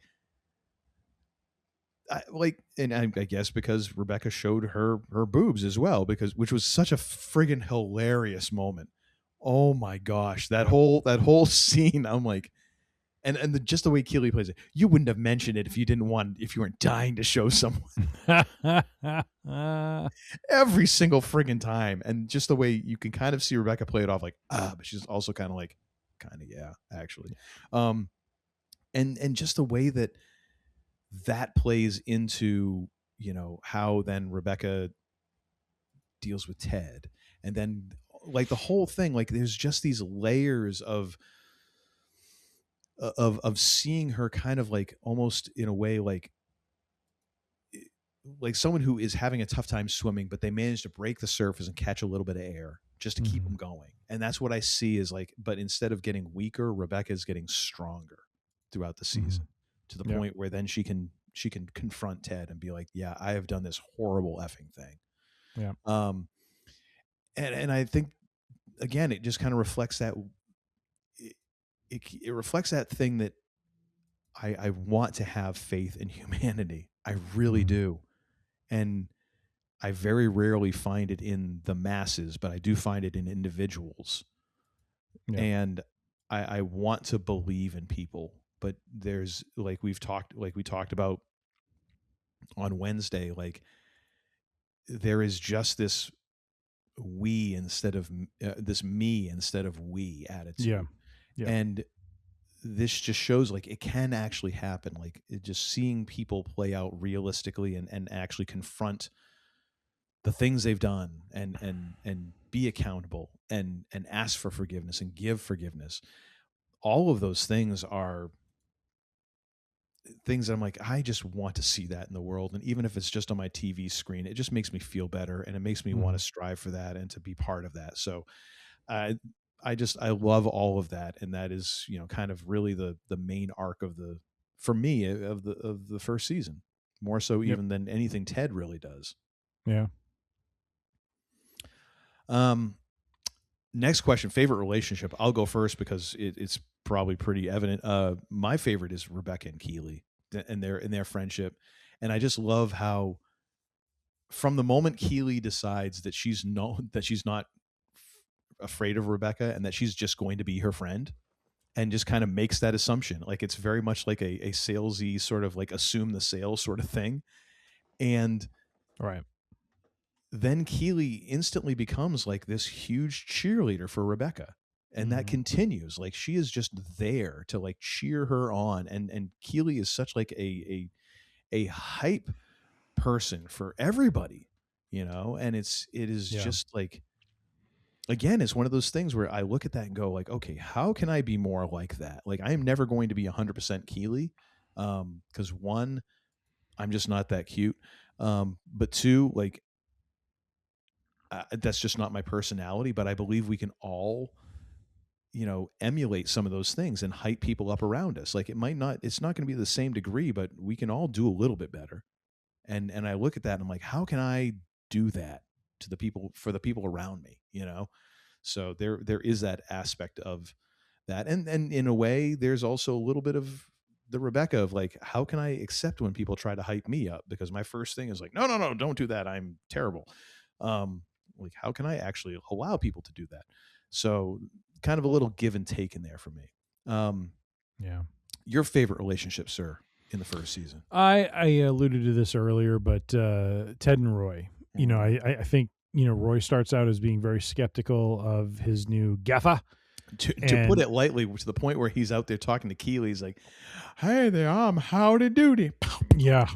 Yep. And Keely's like, you're really bad at impressions, which I was like, again, another like little tiny moment that was great. And then, oh my gosh. And then Keely's follow-up impression of Roy is. Oh yeah. Yep. And the fact that Roy can be like, that's pretty good. Yeah.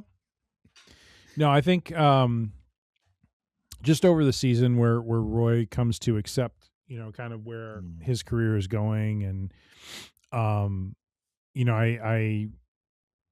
I look at his character and I kind of question, if it was any other coach, would he be so accepting of it or be in the position he's in, when we see him in the last episode. I think that's the power of Ted's positivity and encouragement. And so I think, I think the fact that that Roy goes from being skeptical to trusting him to, and not just trusting him as a coach, but trusting him as a person, talking to him about his relationships, talking to him about his, what he's going through, and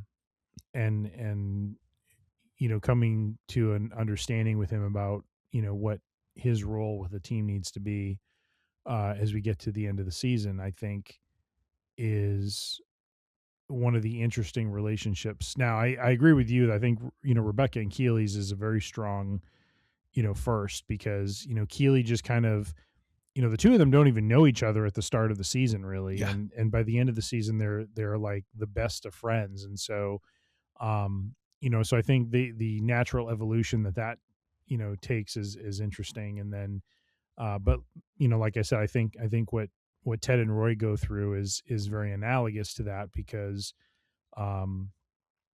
Roy comes off as, having a lot of influence on the team and so forth, but he buys into what Ted is selling very easily, even though he seems like he's struggling against it.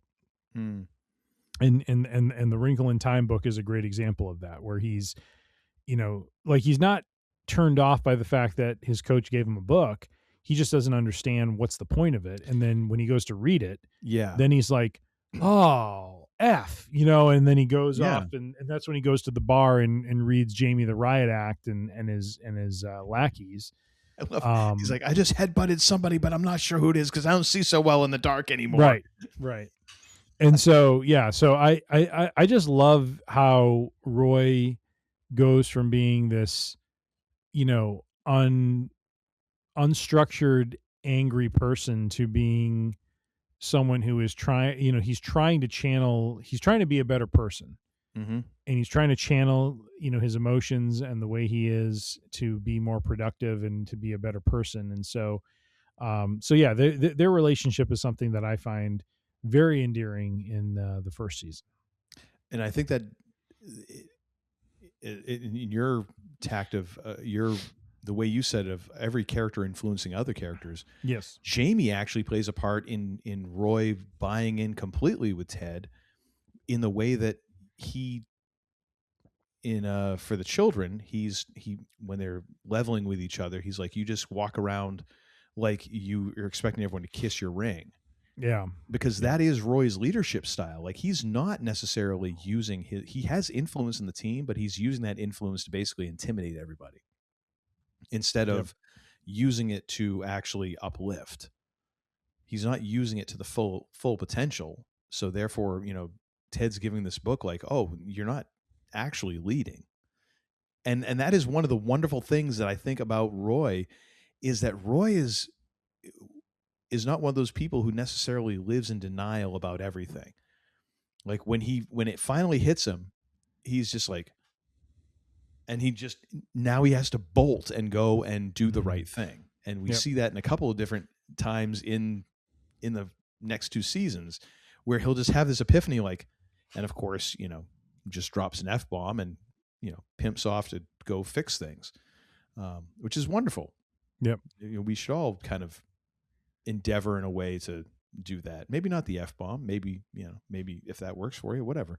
I'm not here to, tell you what to do.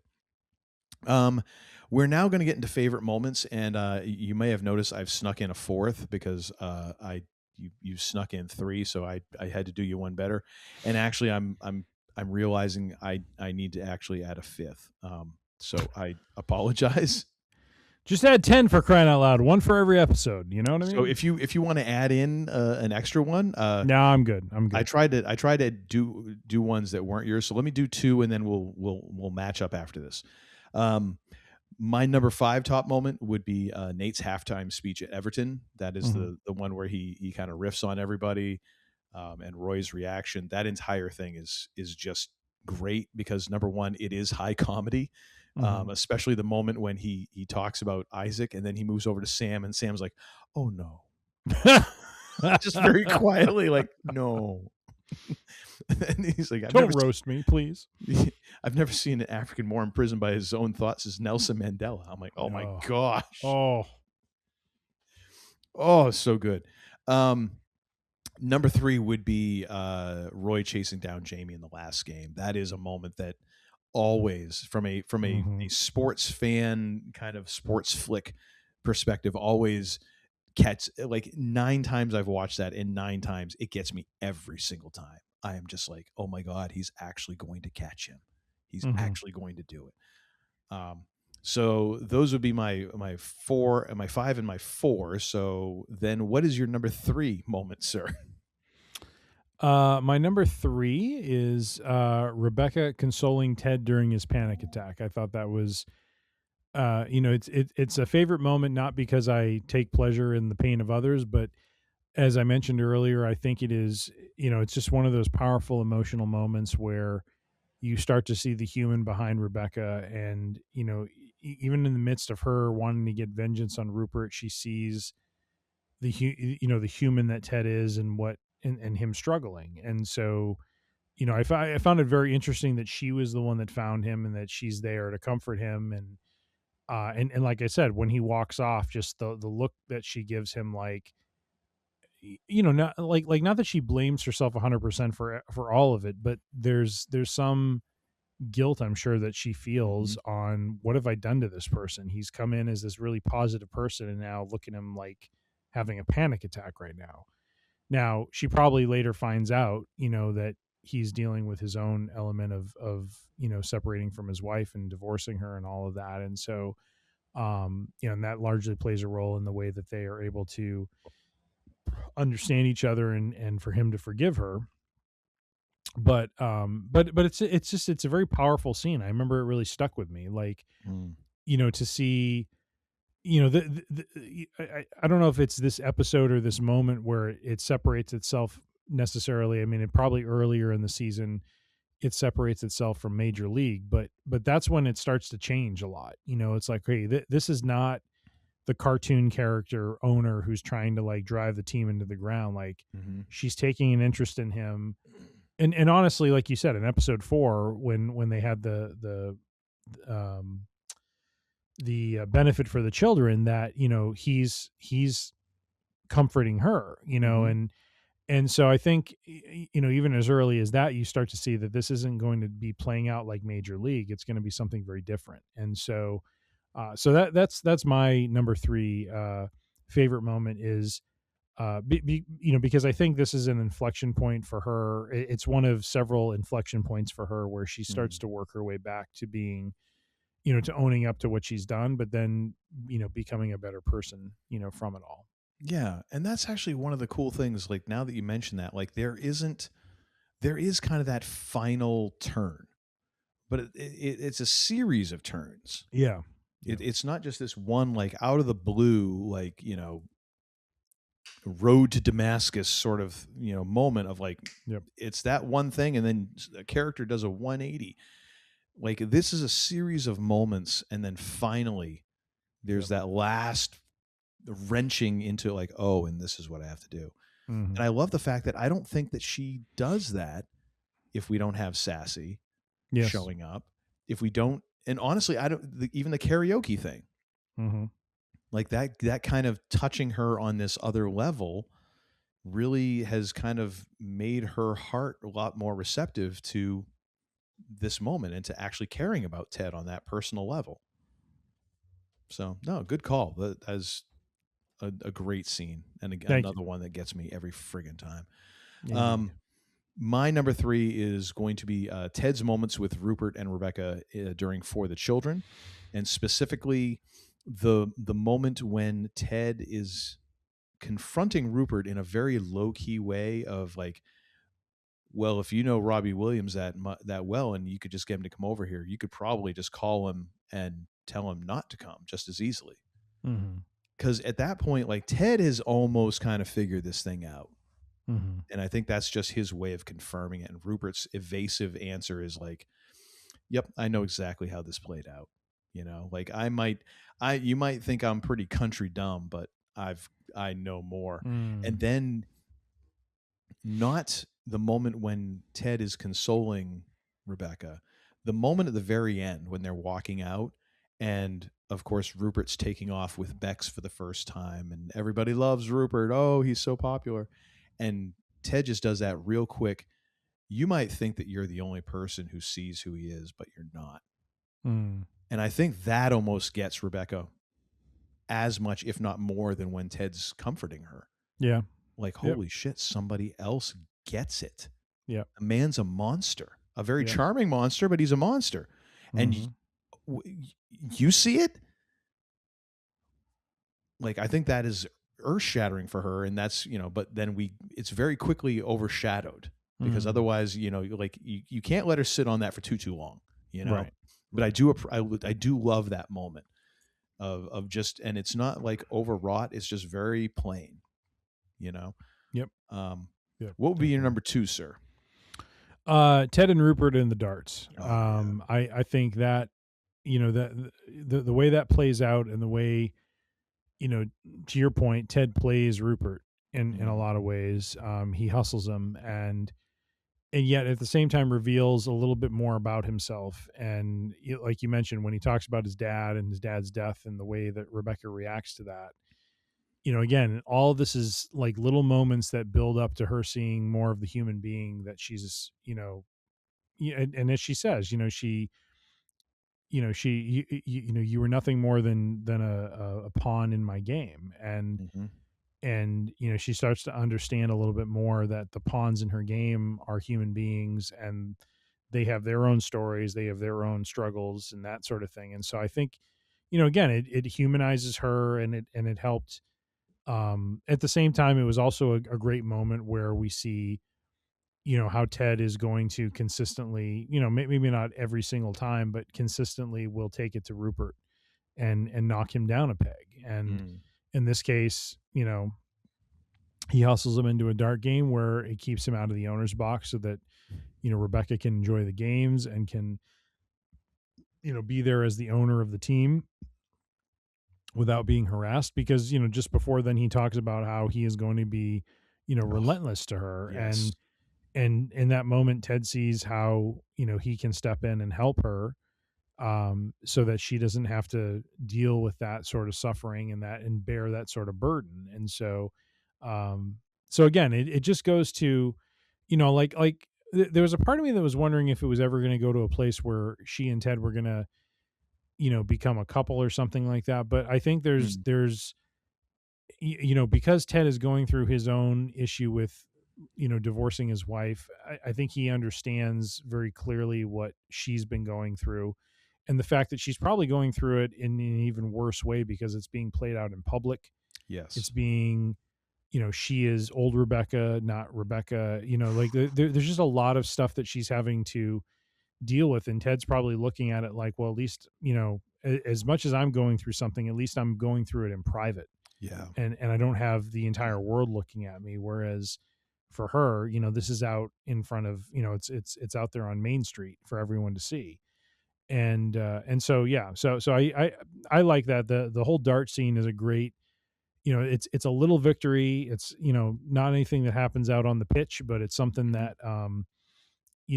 helps grow Rebecca and Ted's relationship as, colleagues and as friends. And it helps to knock Rupert down a peg and just have Ted be, in a way, kind of a protector of Rebecca in that sense. So, yeah. So that's my second favorite moment. And just to tie back into the tombstone lines that we were talking about on Wednesday, the moment when Rupert really steps over the line, he does that whole, I always knew she was a bit randy, but I never knew she would F over an entire team. Yep. And there could be a real urge as a writer for Ted to kind of break out of character. Yep. And to really rip into Rupert or maybe even get physical. Mm-hmm. But he does it in this way of almost like almost by being above it, but in a very pointed way of like, gee, I thought people in this country were a little more civilized, almost like appealing to that aspect of English. Like you want him to basically tell Rupert to F off there, but it would be so out of character. Yeah. For Ted. So, I mean, in a way, like that is Ted's most like, that is his way of being able to be at his most pointed there, even though, he's like, better manners when I'm holding a dart, please. There is this level of like, you kind of just lost it there, Rupert, Mm-hmm. like you had kind of the charming upper hand and you just really showed yourself to be the douche that you are. Yeah. I like that. My number 2 is Ted benching Jamie and then his halftime speech afterwards. Mm-hmm. The idea that you're going to bench the guy who just scored 2 goals in the first half. Wait, is that your number 2 or your number 1? That's my number 2. I've got one after this. Oh, okay. That to me is one of those moments where you kind of always, the same way that I've talked about Triple H. I basically, I wish if Brock Lesnar is jerking him around by the leash, I would rather he flipped him off and we don't have Brock Lesnar. You kind of want, in some ways, those prima donnas to be brought into check and shown like you're not really the boss here. As talented as you are, it would almost be better to have someone who's not as talented as you are, who actually wants to play as part of a team instead of is out there for themselves, Mm-hmm. And then Ted's speech after that about, we are broken. There's a very low-key element of the Game of Inches Al Pacino speech in Any Given Sunday that I'm like, I didn't picture, this kind of dovetailing in a way, but I could see you borrowing a bit from that. And then, of course, at the end where he's like, I want everyone to look up at me when I say this. And he just goes over and slaps the believe sign. And I love that. And then just you have to really pay attention. But, when Beard is going to go over all the changes and you hear Roy, I never really liked him. And Sam's like, we know Roy. Like just very weirdly, everybody knows Roy, you didn't like him. Okay. Yeah. Just that whole sequence to me is great and very satisfying from a sports fan perspective, because I think everybody who has been a fan of a team has had a prima donna on their team where they're like, would somebody just smack this guy? I know he's on our team, but I can't stand him anymore. Like it's frustrating that we continue to pay this guy. So I like that one. What would be your number 1 moment from season 1? I actually made it Ted and Trent Krim at the Indian restaurant. I love that scene for a number of reasons. Trent goes into it, still very skeptical about Ted, and in that moment he really confronts him about, I love how when they start eating the food, he's like, what you're doing is irresponsible. Yeah.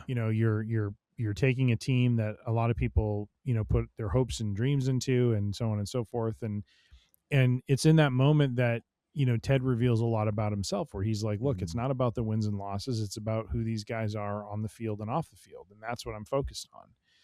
And, it's interesting in how it influences the way then that Trent writes his article, because he doesn't lay off on Ted in terms of the fact that he's, lack of experience with soccer and totally over his head.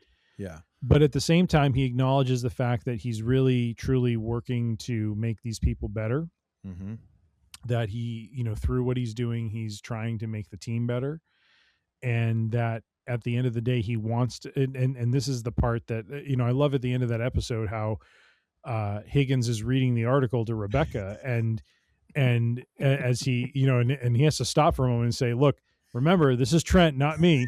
And basically is basically saying, like, I'm really rooting for him, like I find myself rooting for him. And she's like, oh, F, but I think that, and again, the other part of this whole thing is, he takes Trent to a restaurant that the taxi driver that picked him up in episode 1 had told him about. He orders the food based on whatever, his taxi driver's dad thinks is best. And then when they both realize, he and Trent, that the food is extraordinarily hot, Trent's like, I got to bail out of this. And like, Ted is legitimately concerned. He's like, no, we got to put a dent in this. We can't make him look bad in front of his, like, it's all about like someone else, like it's not and I love that Trent includes that in his article, where he's like, let it not be, said that Ted doesn't, or something to the effect of like, the fact that he's willing to eat food that's going to wreak havoc on his intestinal system. Yes. And you see Ted like struggling to get the keys in the lock to get in there. And we've all done that dance before. We've all been there. I don't care who you are. You want to play it off. We've all been there, where we're just about to lose containment, and you're just like, you're like Scotty, you're like, just hold together. Just hold together. It's like Ghostbusters, the containment system's about to blow. Look out.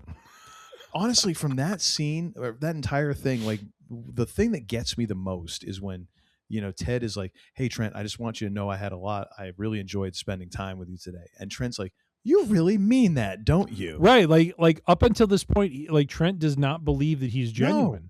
Like, even when they go to the school, he's like, oh, isn't it interesting? You're taking me to a school today, and the same day that I'm writing this article about you. Yeah. It's like, and for Ted, it's like, this isn't a gimmick. This is what I'm doing, So, but in a weird way, they also preface the restaurant scene by showing a little crack, because there's that moment that Roy mentions A Wrinkle in Time, and Trent is the one that steps in and talks about what the book is, and there's this almost like, oh, so you gave him that book? All right. There's a little bit of a crack there that then kind of gets wedged open a little bit more. I love that. Oh my gosh. Like, nothing happens just out of nowhere. There's always there's kind of a little ramp up to it, For me, my number one has got to be, and I realize we didn't mention this, and it's egregious for both of us, but I think we were both kind of dancing around this in a way. At least I was. My number one moment is Rebecca apologizing to Ted. But more so, Ted accepting the apology. Yep. And for me, it's on a personal level, that's because there's so many times that I don't want to accept that apology. I do want to hang on to an offense. I do want to hang that over somebody's head. And there are moments that like, that moment makes me want to be better, like, to be able to forgive someone, and that's it. It's forgiven. We'll move on. Big whoop, as they said in every single season. Because it's a big thing for Rebecca to apologize, and for her to admit what she's done and all of that. It takes a lot for that other person to turn around in the moment, as all that has just been dumped on you and you're like processing it all, and to take a beat and then forgive you. Yep. Man, I just hope and pray that in moments like that, I have that kind of grace and am able to do that, because that's not in my nature. Yep. So that is my number one moment. Very nice. Very nice. Solid season all around. Solid season. I mean, that really feels like it's underselling it, doesn't it? Solid hand. Okay, there we go. What have you got for a recommendation for our viewers and listeners this week? Ladies and gentlemen, number one with a bullet right here. Silo season 3 started July the 3rd, ladies and gentlemen. It is on Apple TV Plus, and it is coming with both barrels loaded. It is definitely check it out if you have not seen season 1 or 2. It is a show to check out, and it is good. It is good beyond measure. Thank you very much for hitting low and not going for the sunburn on my back. Ladies and gentlemen, really appreciate that. I just want to say for the record, I saw her finally come in. I was selling this. I sold her entrance because I wanted to see him freak out or have his sunburn hit with immense pain rippling through his skin. I'd honestly, there's a couple times I thought I had heard something, and I kind of did one of these. I did not hear that one whatsoever. So good job there. She's got the ninja-like abilities, my friend. Well, I think part of it, I just don't want to have this thing swing out of my. Yeah, why do you wrap that around your mic stand? Because otherwise it's dangling around here, and I hit it because I'm very expressive with my hands. But I think part of it that helps certainly tonight is I have an air conditioner running over there. But no, she's very, very stealthy. Very nice. Naturally stealthy. Are you that with that size yawn? I'm guessing you're going to bed. Tell her well done on the entrance, by the way. Tim says well done on the entrance. Thank you. Much appreciated. And please convey that her ninja skills have improved. What am I, fracking Squanto here? I gotta act as a translator. Yes, because you have the headphones on. What is this? What am I supposed to do here? All right, say it again, because I was so offended. I just want to compliment her on her ninja-like skills. Tell her she is leveled up. Would you shut up for a minute so I can finish saying what you're gonna say? He wants to congratulate you and say he appreciates your ninja-like skills. You remember? Have you watched Darkest Hour? No. The Winston Churchill thing. There's a point when he's interrupting somebody, and then the other person starts talking. He's like, "Will you stop interrupting me? Interrupting you." Yes. I feel like that's what we just had. We had that moment. Did we have an invasion of the cats? Because I see the door open. So. Oh yes, the house panda is here. Of course he is, because he has to check up on all these things. Can you pick him up, or is he not? I can pick him up, but he's not going to like it. Okay. Hang on a second here. I wouldn't recommend that. He's going to hate that. Here, you talk to Tim for a second. Oh, okay. Hello. Put those on really badly, just for context. Oh, dear. So I have to ask, did you perfect your ninja skills at college? Or look at that. My goodness. He does not look happy. Yeah. No. No. Just only child activities as a kid. I guess I just tried to be as quiet as humanly possible. I just love the fact now that you keep getting him every week. It's like it's not even like a question now. He just is completely oblivious. Where did he go? Did you go? Alrighty then. Okay, he's not responding. I think he did. Oh dear. So did you get sunburned today, or were you wise and put on the sunscreen? No, I wasn't wise, and I did get burned. Oh dear. Really badly. Oh dear. I'm sorry. Yeah. No. I'm half expecting your father to be wailing tomorrow morning when he rolls out of bed. So. Yeah. Probably. The funny part is when we first started recording, there was light coming through the skylight. And he's like, "Hey, what do you think about how I look?" And I'm like, I don't know. You look like you normally look. And he's like, "Oh, I got sunburn." And then as it got darker, I started to see more of the red come out. So it was really funny how it got dark and like the skylight started darkening and I could see how burned he was. So it was like, oh my God. Dang. Yeah. He's in for a world of hurt for a couple days at least, no. and then it'll start peeling. So We both weren't wise and we both didn't put on sunscreen until later dear. on. And I was like, yeah, I'll be fine. I'll be fine. It's just like a little sunlight. I'll be fine. And oh dear. yeah. Well, how are you doing? I'm doing dandy over here. I'm doing That's great. Good. Nice. Yay. Hey, so one of the show you'll find I don't know if you're still into this or not, but K-pop Demon Hunters. Mm-hmm. One of the shows I listened to on NPR, they had the gal who plays Rumi on as the guest, and they were doing their 4th of July show where they, basically go back in time and play back interviews they did with, certain guests and stuff, and she was one of them. And so anyways, it was really funny. She told a funny story about how when she and her boyfriend were going through the airport, they were going to Hawaii, and he was going to propose to her, but she didn't have TSA pre-check and he did, and apparently he just like bolted away from her through TSA pre-check because he was afraid when they went through security they would like find the ring. Ooh, and he didn't want her to find it, so he just kind of like abandoned her. And so she was kind of like, she's like, what the heck is going on? Which I'm like, that's got to be mildly disturbing when your boyfriend just kind of disappears all of a sudden, and off you go.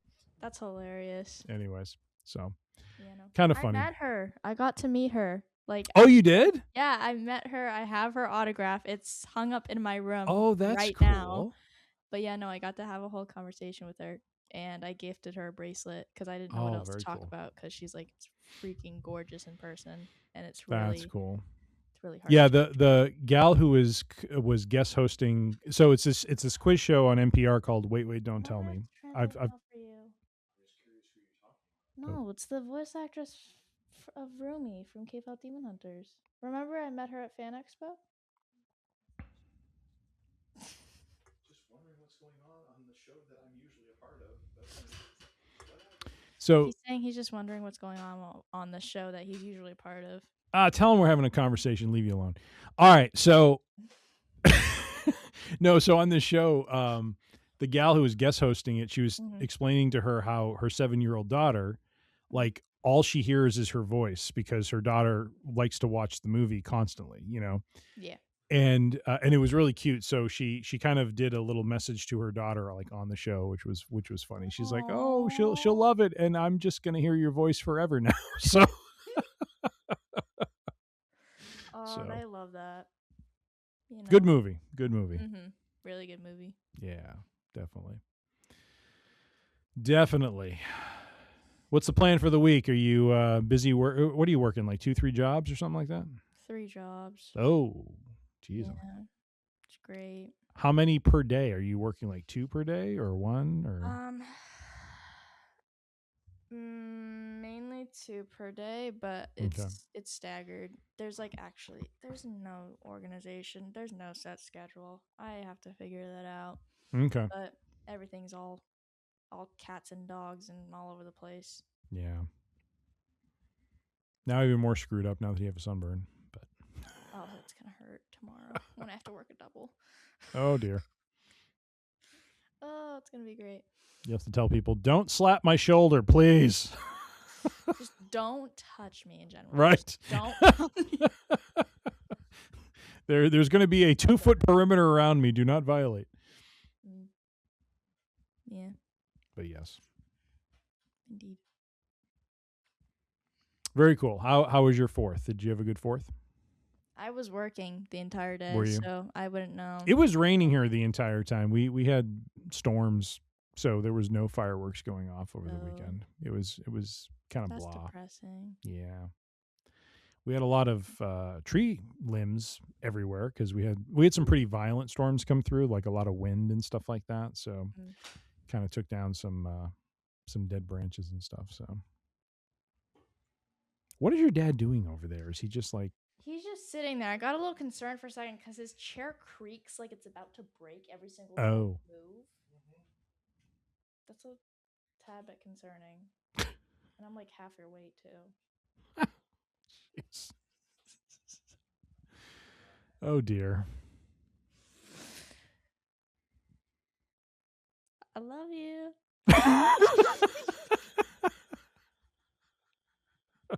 What is he like staring at you? Just like, ironic because Tim is usually the one who's like, "Oh, I gotta go downtown," and now all of a sudden he's got all the time in the world to have a conversation.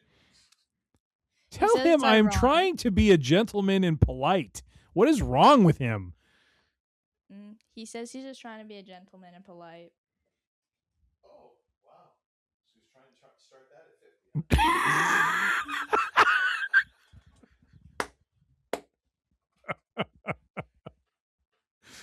Oh my goodness. Will it make you more happy if you take over your show again? Well, I just thought we were kind of finishing it up. I want to make sure he gets to his office, you get to your double. Yeah, okay. I don't have my double until like 10 in the morning. It's like what? Still.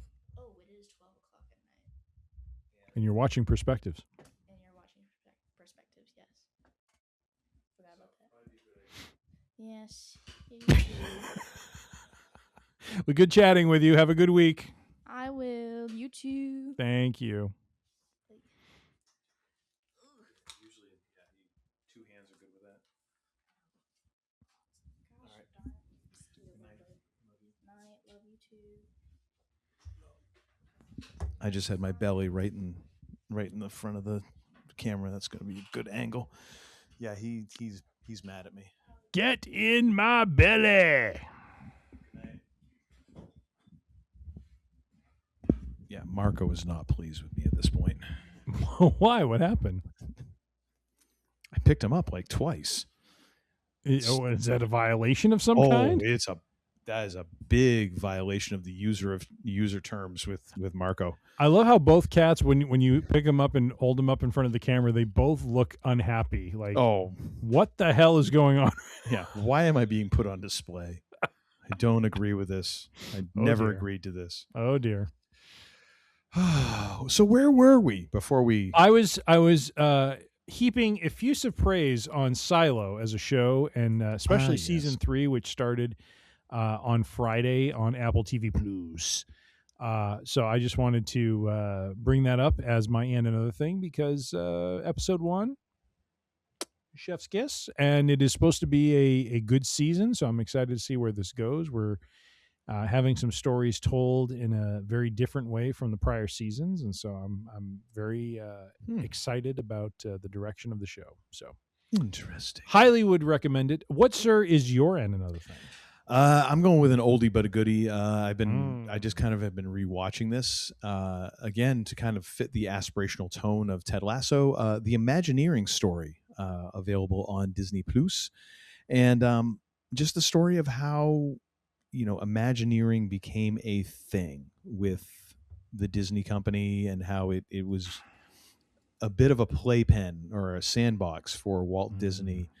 And for some executives going forward, and then for others, it was, there's been this ebb and flow with Imagineering, having prominence and then not prominence over the years. But I did, one of the things that stuck with me, because Imagineers were, what was it, the WED, was the company that was Imagineering before it was changed to Walt Disney Imagineering. But this.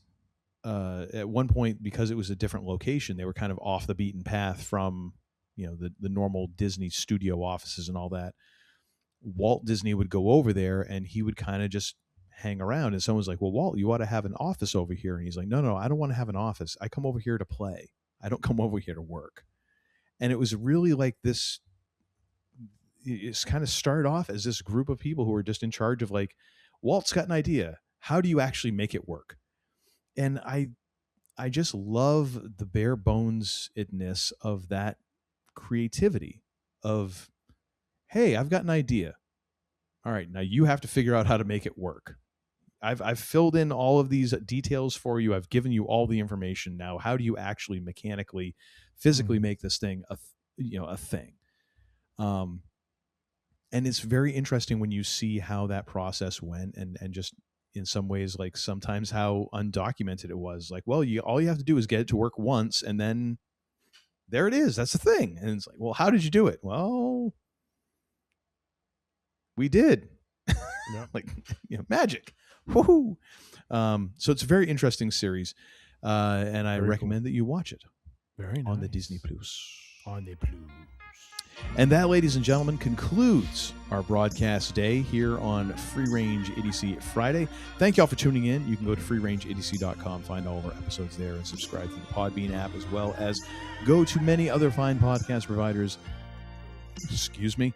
Those being Amazon, Pandora, Apple Podcasts, Spotify.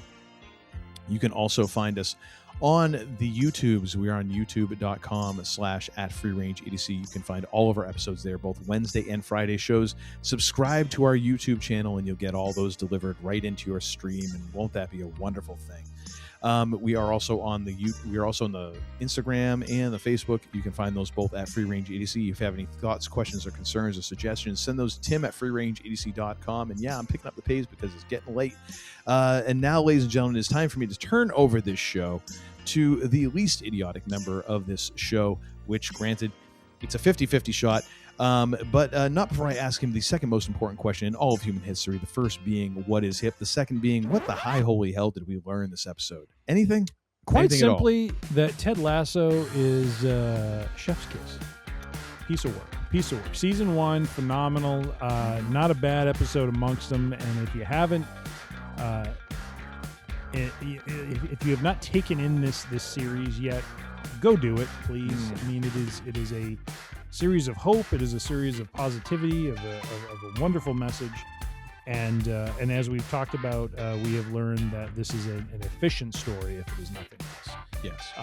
And so do check it out. First season, 10 episodes, about 30 minutes per episode for the most part. Pretty regular. Season 2 gets a little bit longer in terms of both episodes and episode runtime, but which we will talk about next week. We will.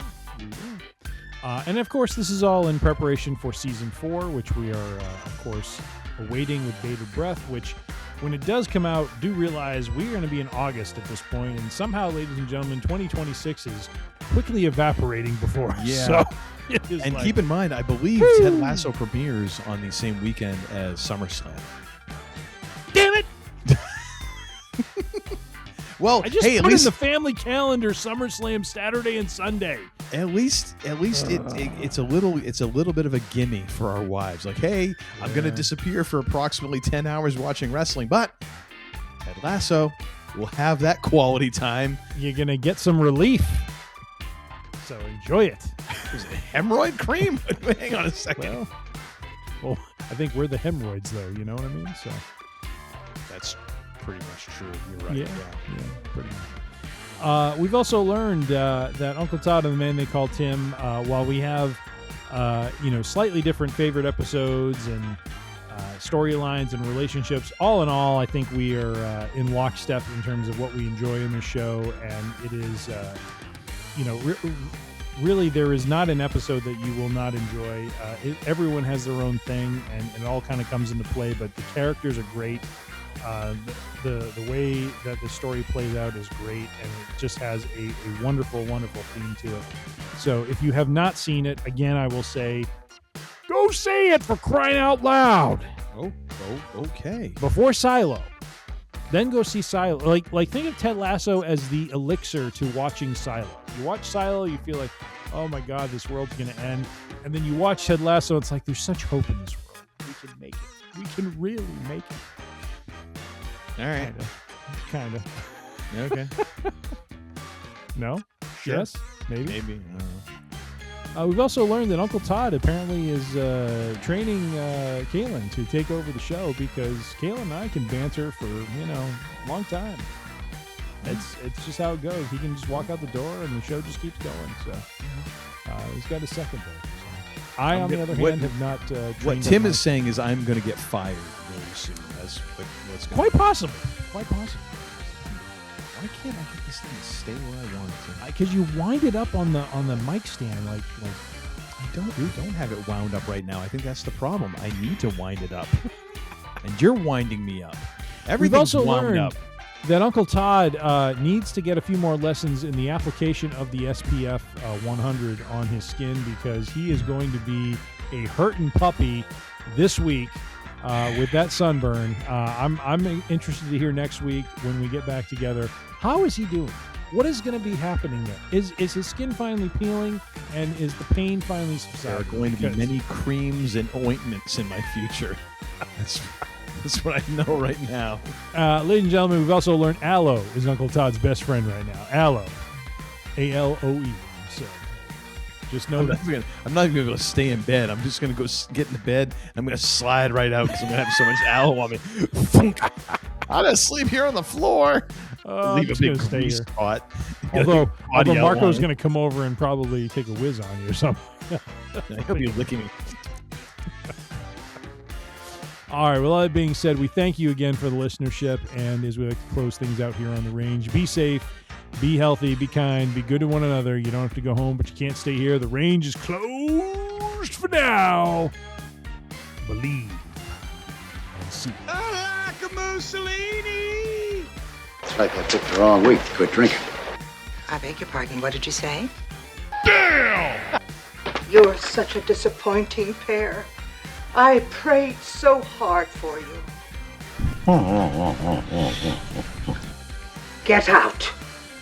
And don't come back until you've redeemed yourselves. So say we all. So say we all.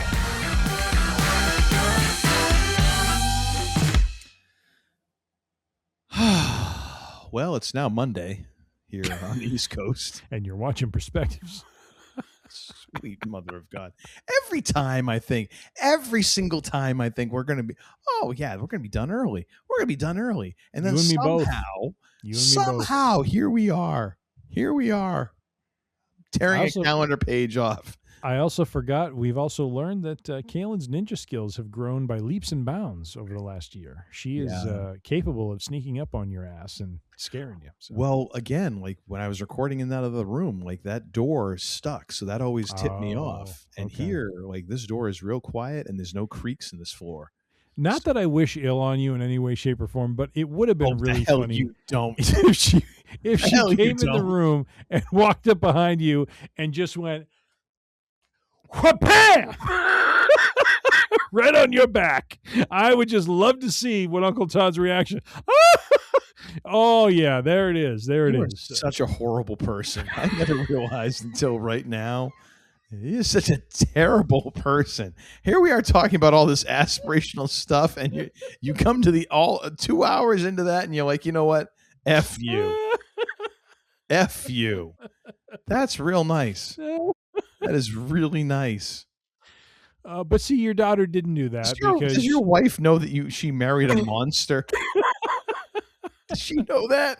Not at all. She knows she married a fine, upstanding human being. So. Oh, so she's married to two guys then? No, stop it. Now get the hell out of here!